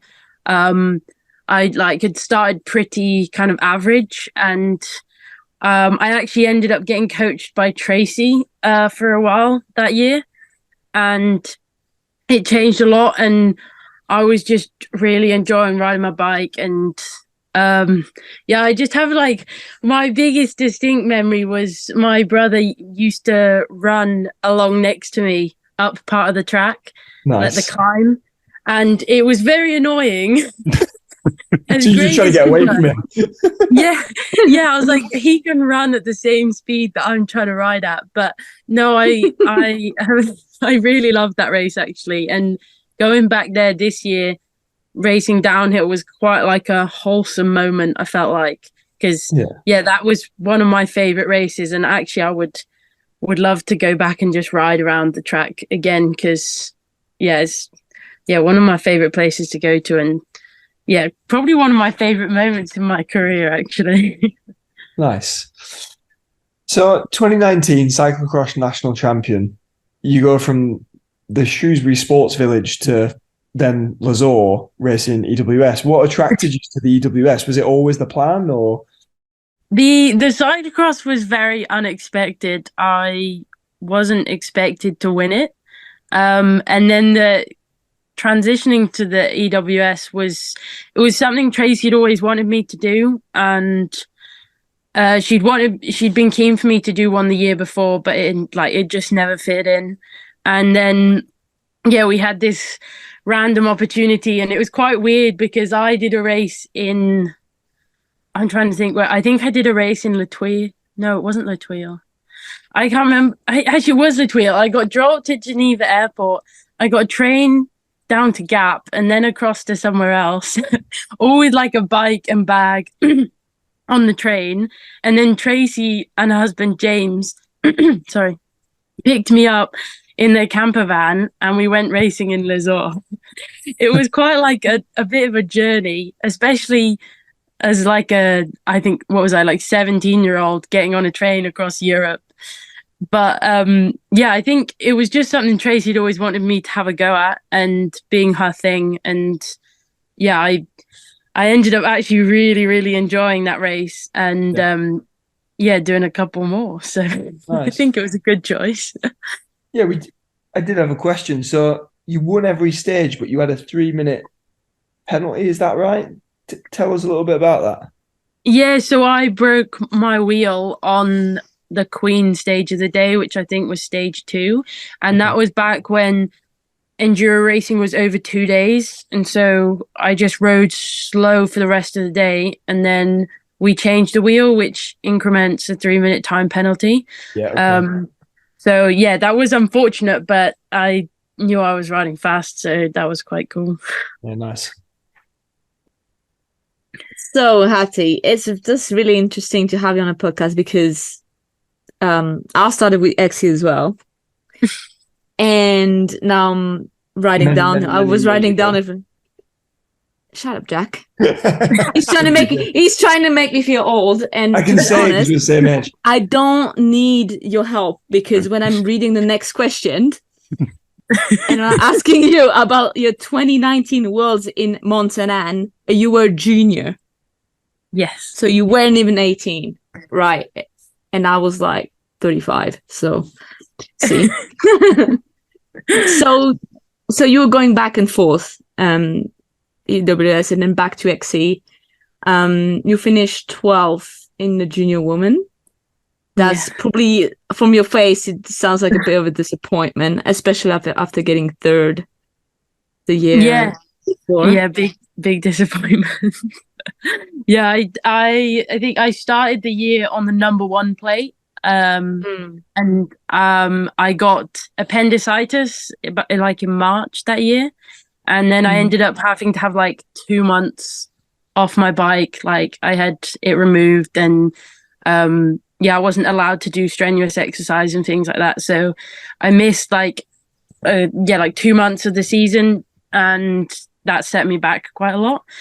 And I just really never got back up to speed with everyone else, to be honest. And so, yeah, I definitely finished a lot lower than I wanted to. Disappointing, but is what it is. Yeah, but a few weeks later, you like do the OWS in Zermatt in Switzerland, and then you won the under 21 class. So that's what is. We're always talking about this, like doing different disciplines, and especially the training. Like you doing 2 different disciplines like that at the time, and now even more downhill. Like, how do you go about training for different events or format? I definitely done like more gravity, more downhill training over the years slowly. And after that, like I started going to the gym. But I think I was just always a bit I like to be overfit for what I'm racing, and like mostly racing enduro, and but I still always trained more for XC. But yeah, now more downhill stuff. So yeah, there's less and less pedaling in my life than there has been, but I try and sneak more back in when I can. But it's actually a really hard question to answer, because I really don't know if there is an answer, because there's so many different ways to train, and there's no right way to do it. So I think as long as you're having fun and you're reasonably fit and strong, I think you're going in the right direction, to be honest. Yeah, I mean, for sure. I'm not sure anyone actually really knows what they're doing. I definitely don't. Just kind of go with the flow and hope that it's the right way. Yeah, well, we definitely did go the right way, because the year after that, in 2020, you won the first 3 rounds of the EWS. But then you paused and you did some more XCs, which you had probably under 23 your first year. Is it right? Yeah, solid result, like top 10 and like in 11th. But you're not winning. So at which point you like decided to concentrate more on enduro and do a full series and what do you know we know about you and your results so far? Actually, in those XC races, I had an unfortunate moment where I do wonder sometimes if it had played out different, whether I would actually be racing Enduro now. Because in the second race in Nova Mesto, I was leading the race and my chain snapped. The under 23 race, and I wonder if that hadn't happened, whether I would have had like my moment where I like won my first under 23 World Cup and ended up racing XC rather than Enduro. But I guess we'll never know. But I have a question though about that. Yeah. Short question about that. Do you ever had the Olympics in your mind, like playing a role or not? Yeah, I did want to go to the Olympics. It was never like the thing. No, like I know people that all they care about is going to the Olympics, which I respect, but that's not necessarily what I wanted. I did really want to go to the Commonwealth Games last year because it was in Birmingham, so like the closest big city to my hometown. But yeah, like the Olympics was never the real thing. Like for me, the real thing is the rainbow jersey, and yeah, I don't think you'll ever beat that personally. Yeah, for sure. Well, I was a bit Olympic crazy when I was cross country rider. I think that delayed my conversion to a downhill rider. That's why I was asking. Oh. Like, it's good that you were not going Olympic crazy, because I was like, yeah, interesting. So, where I was, so you concentrate fully on enduro then. You had your first win in AWS in 2021 in Loudonville. How big of a buzz was that to like get that first like elite win? It was really crazy actually, because I was actually lucky that Tracy was actually there at that race and I got to share that moment with her. It was actually the first venue I ever went to and raced an enduro abroad. I think I went in 2017. Just did like a random like super enduro with Tracy, and I loved it then, and I loved it when we raced it. What was it, 2021? But yeah, it was a very surreal moment because it wasn't at no point in the day. Well, I think I won the first stage, but I wasn't actually really necessarily like set to win. It was very much all played down to like the last stage, and yeah, it was a real shock. And yeah, I remember I made a bet actually with our soigneur at the time because I love chocolate milk, and I got a whole liter of chocolate milk and I drank it all at the finish line, and I felt very ill afterwards. But it was completely worth it. It was completely worth it. Nice. So 2022, you followed up with 2 more victories and you finished third overall. Though I think in the season you broke your elbow. Is that true? Yeah, in Whistler I broke my elbow. Oh, bloody Whistler. Yeah. Were you left wondering what could have been without that injury? How are you feeling about the whole year? Yeah, I definitely did wonder because I felt like had kind of steadily improved on my year that year. So yeah, it was a little frustrating, but then I think everyone had their struggles that year, so I think yeah, I was happy to just go one better than the year before. To be honest, I'd come so close the year before that I wasn't going to finish lower than third. I said to myself that I will not get beaten to third place again. Nice. Can I just jump in there with a question? Like, I know you a little bit from we've pitted next to each other a couple of times this season, and you're like this all the time. You're dead bouncy, dead fun, smiley, happy all the time. I can't almost imagine you going into like this serious racer mode. That's quite funny. Do you? At what point? Because I pitted next to you twice. I think Bala, and I remember Bala because my little girl came, and there was another one as well, and it was just a good crack. And at what point do you go into like, right now I'm going to put a run down? I'm not actually the most serious person, I don't think, when I do that, actually. Like, I need to be like relaxed and calm. I don't think I go into like a super race mode. I just kind of let things happen. Almost, it sounds really weird. But like you get into that flow, it's like that flow state that people go on about. And I think I've experienced it a couple of times. And that's when I know I ride my best, and I just need to be relaxed. I don't need to be super serious. I know some people do, but I don't. And I prefer to just be having a good time and having a laugh. And then you don't overthink things too much. So yeah, I think that's the answer. Yeah. So, but just to ask about that, was it different when you raced downhill? Because obviously we have only like kind of one chance, or I actually find it easier in downhill because you can, like, you sit on the turbo trainer, you sit and you put your headphones on, and you can go through the whole track in your head, and that puts me in that like flow state. I don't need to be super serious, or like, I don't know, maybe that is considered serious. No. But yeah, I don't need to like block people out. I can be there having a laugh. As long as I've gone through the track, I know what I'm doing. So I actually find it easy. Whereas enduro, when you're just plodding around for the day and you're trying to remember like half an hour of track, it's in my eyes, it's more complicated. Yeah. interesting. Yeah. Okay, so on to this season. There were 7 EDR rounds, and to run through them, you were 5th in Medina, 2nd Blue Derby, 9th in Petra Bagura finale, 5th Leogang, 5th Val d'Afassa, 4th Ludenville, 3rd in Chatel. I mean, incredibly consistent, left you 3rd in the overall.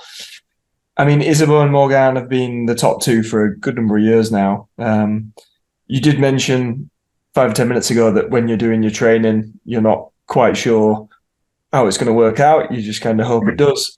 So that leads us into my question, which is, do you kind of have a plan for catching them? Do you feel like you can in the next year or two? What's the target? Yeah, I think this year was a bit of a bumpy year in my eyes, not because of the results, just because of how I felt I rode. And I've proven in the past that I can go as fast as them. I think I just need to unlock it. But I think there's definitely things I want to do this winter that I want to like tweak in my training. And yeah, I think I didn't find that calm state that I needed enough for the enduro this year. Like, it is like approaching lots of little downhill races in one day now. Like, you watch the girls, like I was speaking to some of the other ones like ALN and Bex and Noga and those guys. You chat to them and everyone goes out the gate like it's a downhill stage, like that is the one stage that you like want to win, but then you do that like 7 times a day. So I think I just need to learn a little bit more about the approach, and just being ready to go straight away for each stage. I think that's more something I've found has like changed over the short period I've done it anyway. So yeah, I think it is possible to catch them. They are pretty speedy, which is they're French, so they're speedy. But yeah, I'm hoping to catch them next year. Fingers crossed. Maybe we can go one better than this year. We'll see. Nice. Yeah, split them down the middle. So as you just said, you've raced EWS for a few years. Tell us a little bit how you feel that the media coverage and the media profile has changed, because obviously you've come from XC and you've seen downhill. Have you noticed a bit of a difference in the coverage between the sports, or? Yeah, the coverage between the sports is definitely different. Like, I guess it's easier with the downhill and the XC because it's all just in one space, like on one track over the day. Yeah, enduro is definitely a funny one. And it's definitely changed over the last few years. I think, not to be negative on what they're doing at the moment, but I think the coverage hit a peak like last year where we had Pro Stage and they brought out like video for that, like a highlights video for that, and then for the main day. And we kind of got summary videos at the end of the year, whereas this year it's definitely been more slack. And I think that's because they've taken on a lot on their plate, covering all of them. And enduro is a lot different. So I think it needs to be rethought through a little bit. But yeah, I definitely think they can do more with it. So I think there's room to grow, which is good. They're not, it's not as good as it could be. So, we've been hearing a lot of that. Yeah, yeah. So I think it's good though, because there is a way. There's definitely a way to improve it. So they just need to figure that out, I think. But yeah, I think it's cool though in the downhill and the XE how much coverage they do get. I think that's great, and that's what the sport needs. So yeah, I'm interested to see how it goes next year as well. How it progresses. So on to downhill. Riola was your first national, and you won that one. You then went to Fort William for the national and did a 5-minute 23, which, as George will definitely agree to, is an impressive time. What's your PB, George? 6:23, I think. There you go, some smoking, George. You went on to Lenzerheide, turned up, made it all the way through to finals, and came 9th at your first World Cup. How much of a surprise was that? Or was it not? It was a really big surprise, actually, because I only first got a downhill bike. Literally, I got it on the 23rd of December. So it was like a Christmas present from the team. Christ, I'm shit. Yeah, I'm so that was shit. that was Christmas.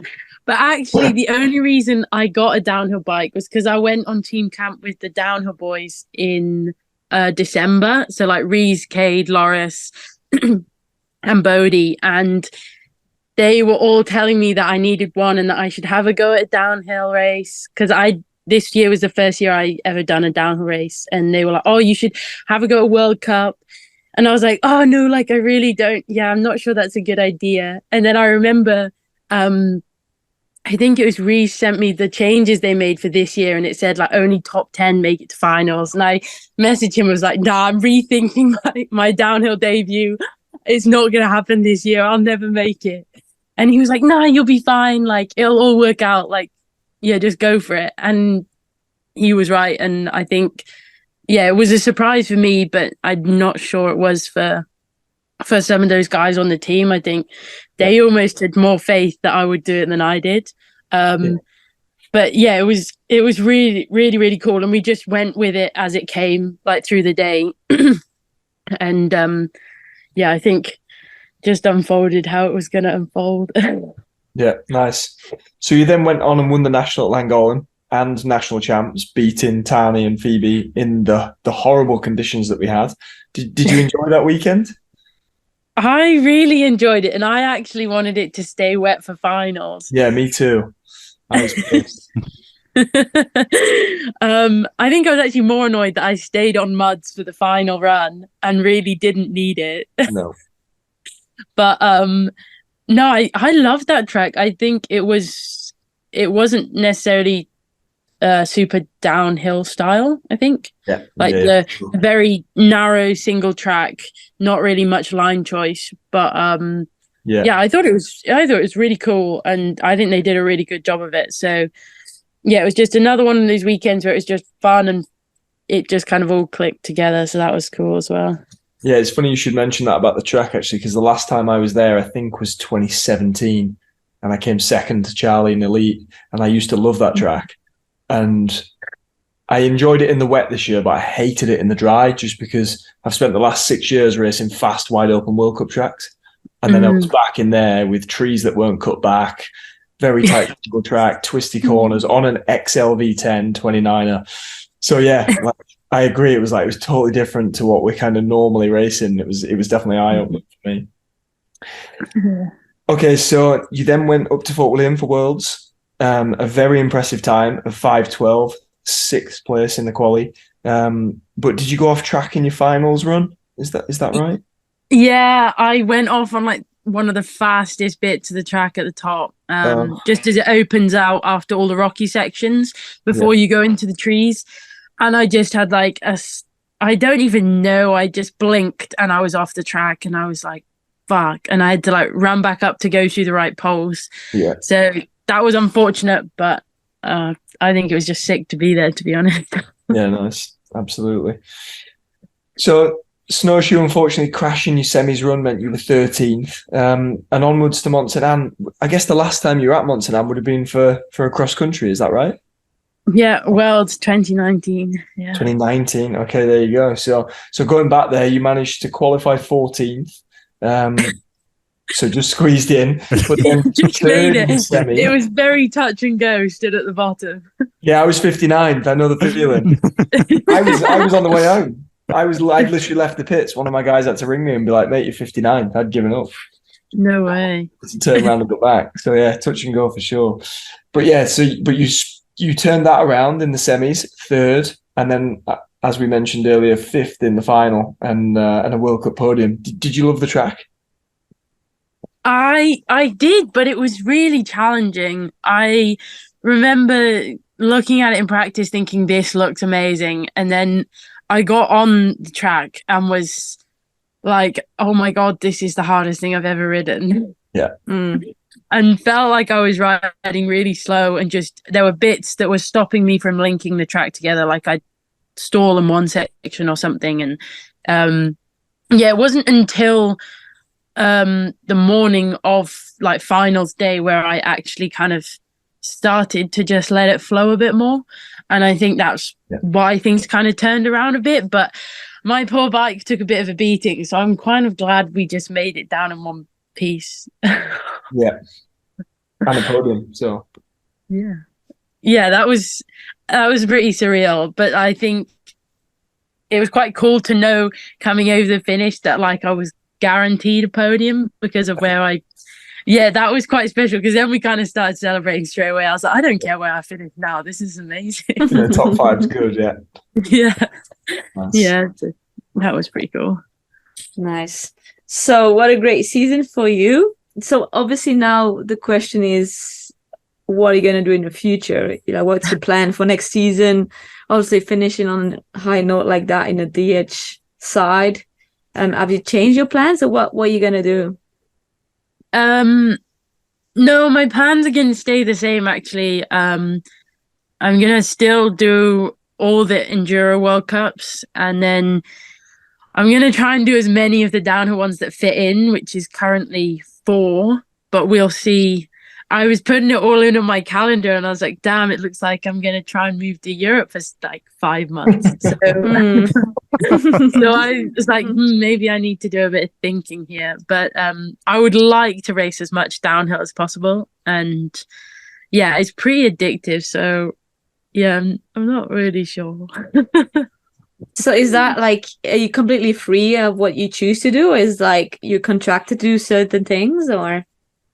I'm very lucky that whenever I've signed for Trek, it's been very fluid as to what I can do. And I've always used that to my full advantage and raced lots of different things, which they love as well. So, I'm free to more or less do what I want. But, like, going to still have another crack at the Enduro. I mean, who doesn't want to win the overall? So, yeah, that's the aim, but it's a tall order at the moment. So, I'm just going to give it another stab and see what happens.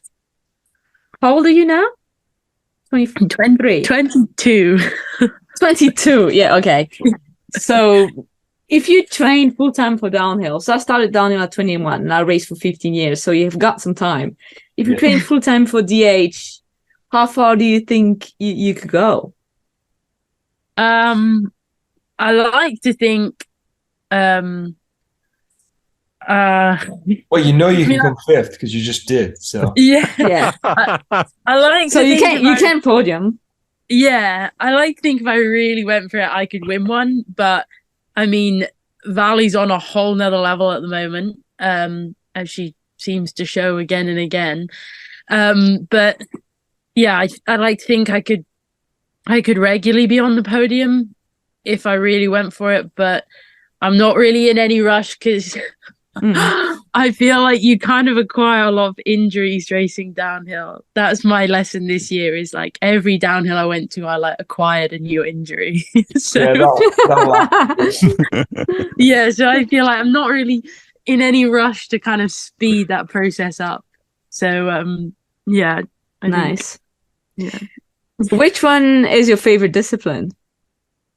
If you had to choose one.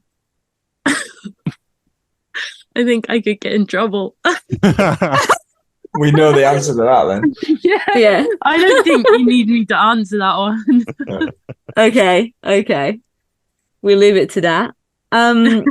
Which one have you found harder? Like the transition from XC to Enduro or from Enduro to DH? What do you think?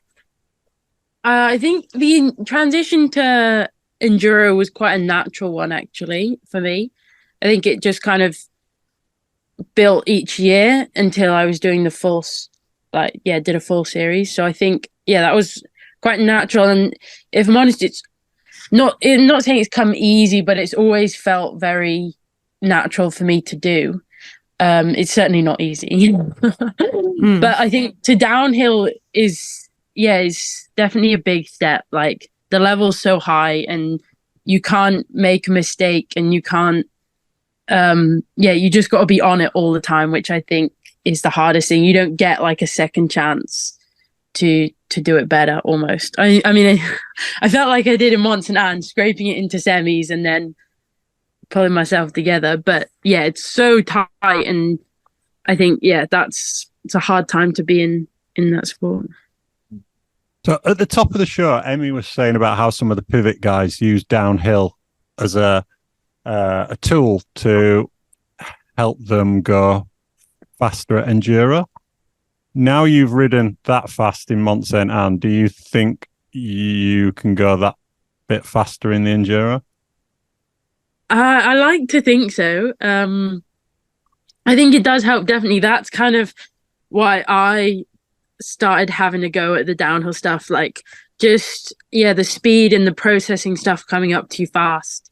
I think that's the plan. That's what I'm hoping is going to happen, because I feel like I'm going to want to ride downhill quite a lot this winter. So I really hope it helps that much. So I just wanted to ask, full 29 on the slash, I think. Is that right? Mm-hmm. And mullet on the downhill bike on the session. Any reason why you prefer it that way around? In all honesty, I've not actually ridden the slash yet as a mullet. And I did actually run my downhill bike as a full 29 in snowshoe and Mont St. Anne, actually. Right. The first time I have ridden it as a 29. But I actually no, sorry, I ran it as a full 29 at Worlds as well. Wanted the extra rolling at the bottom of the track. But I think for the Enduro, like, you need more of the carrying the speed, and the bike is so much smaller already. To have a smaller rear wheel isn't necessarily a big thing you want. Whereas I feel like in the downhill, like, you're riding a longer slacker bike, so making it a tiny bit shorter and more maneuverable at those high speeds, I think is pretty good. And it's a lot of fun to ride a mullet. I think the first thing I noticed, like, going around corners, I was like, oh, this is really fun. But yeah. So we can't end without giving a shout out to your mechanic Lundy, who is one of the nicest guys on the circuit and also pretty handy on a bike. Is he fast? Are you faster than him, or is he faster than you? Well, we actually did test this out.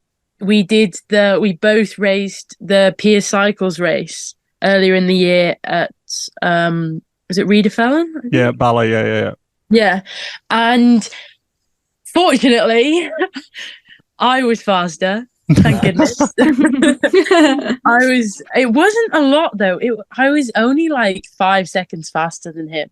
So he is very speedy actually, which is actually really quite cool. And I could definitely learn things off of him. He's definitely a far better jumper than I am, and things like that. So yeah, it's quite cool actually. Cool. Well, look, thank you for coming on the show, and thank you also for being so lovely to my daughter at Bala. She's only 6, but she recognised you on the TV at Worlds. And I think it blew her mind a little bit that, like, that's that girl that I was talking to at Bala. So that was lovely. Oh. Best of luck for next season. We can't wait to see what you achieve. Hopefully, we'll see you back at the downhills. Yeah, I was going to say, we'll see the downhill races. Yeah. We all know it's going to happen. For sure. Yeah. Thank you very much. Cool. Thanks for Thanks, having Hattie. us. Yeah, See you, Hattie. Thanks. Bye. Jack, we didn't quite get 9 winners in 9 races, but we were so very close with Ethan taking second. Jackson won the semi by 5 seconds, the final by 4, with what looked like an almost effortless run. Does his riding look as smooth in person? Yeah, it's frightening, really. Like, it's just, as you said, he just looks like he's floating down the mountain. It's he's so small, but he uses that to his advantage. It's never a hindrance. It's always something that he's using to benefit him. And anyone who hasn't been on and watched his Modson and POV is it's well worth going on and watching, because you can just see how he's moving the bike around, and yeah, it's really impressive. Ethan's run was almost the opposite. Absolutely wild. But what an end to the season for him. I was about to say any word on where he'll be heading next season, but I think we've talked about that one already. I covered that one, yeah. Yeah, I was covered. in the gondola on one of the practice runs. I think it was me, Ethan, Wynne, maybe Roger, and yeah, I think Ethan was making it pretty clear that it was either a podium or he wasn't interested. So it was impressive to see him lay that run down and then also not back off every time. He almost had like a basically a near death experience. Yeah. So yeah, fair fox. That was very impressive. And there was 3 or 4 of those near death experiences. The one off the Stevie Rock, man. If that had gone on him, oof. But he just kept going. So fair play. Super Bruni took third with Super Bruni took third, and with it the overall. Almost a different winner at every race, but still only 13 men have won the overall in the last 30 years.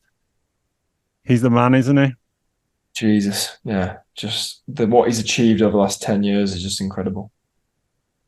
Do you think we'll have a new winner next season, though? A new winner of the overall? Yeah. Absolutely. Yes. Yeah. Or if you were gambling, you'd only put it in one pot, wouldn't you? Absolutely be a certain medal of Santa Cruz. Yeah, for sure. After the season he had, Jackson, so many difficulties. Yeah. Like he was like almost dying. He was saying like he could have died after surgery when the surgery went wrong.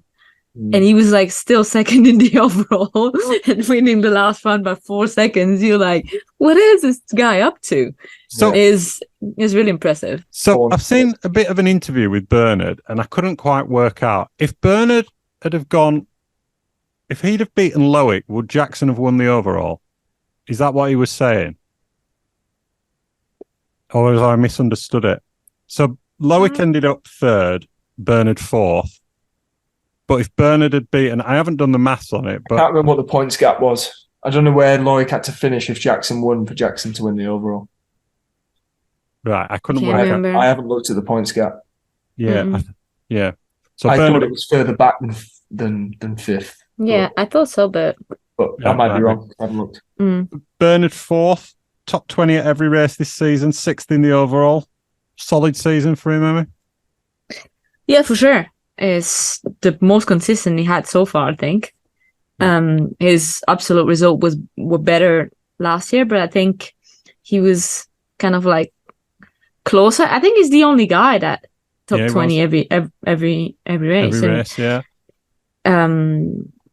Yeah, I think he's lurking for that win, and I don't know if he's ever gonna stop before he get it.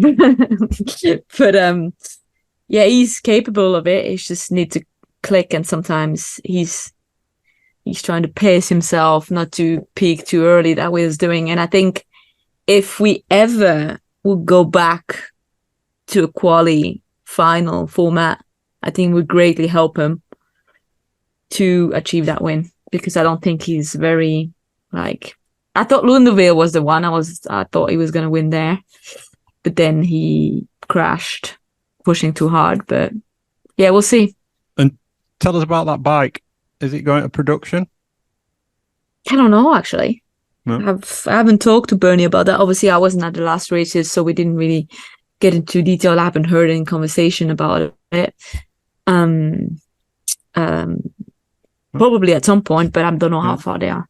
Cool. Gaten V's 5th with incredible result, which again shows that riders from outside the top 30 can get on the box. I think it also highlights the need for ESO to stop doing what they're doing and trying to strangulate the sport. Because how amazing was it seeing Gaetan achieve that?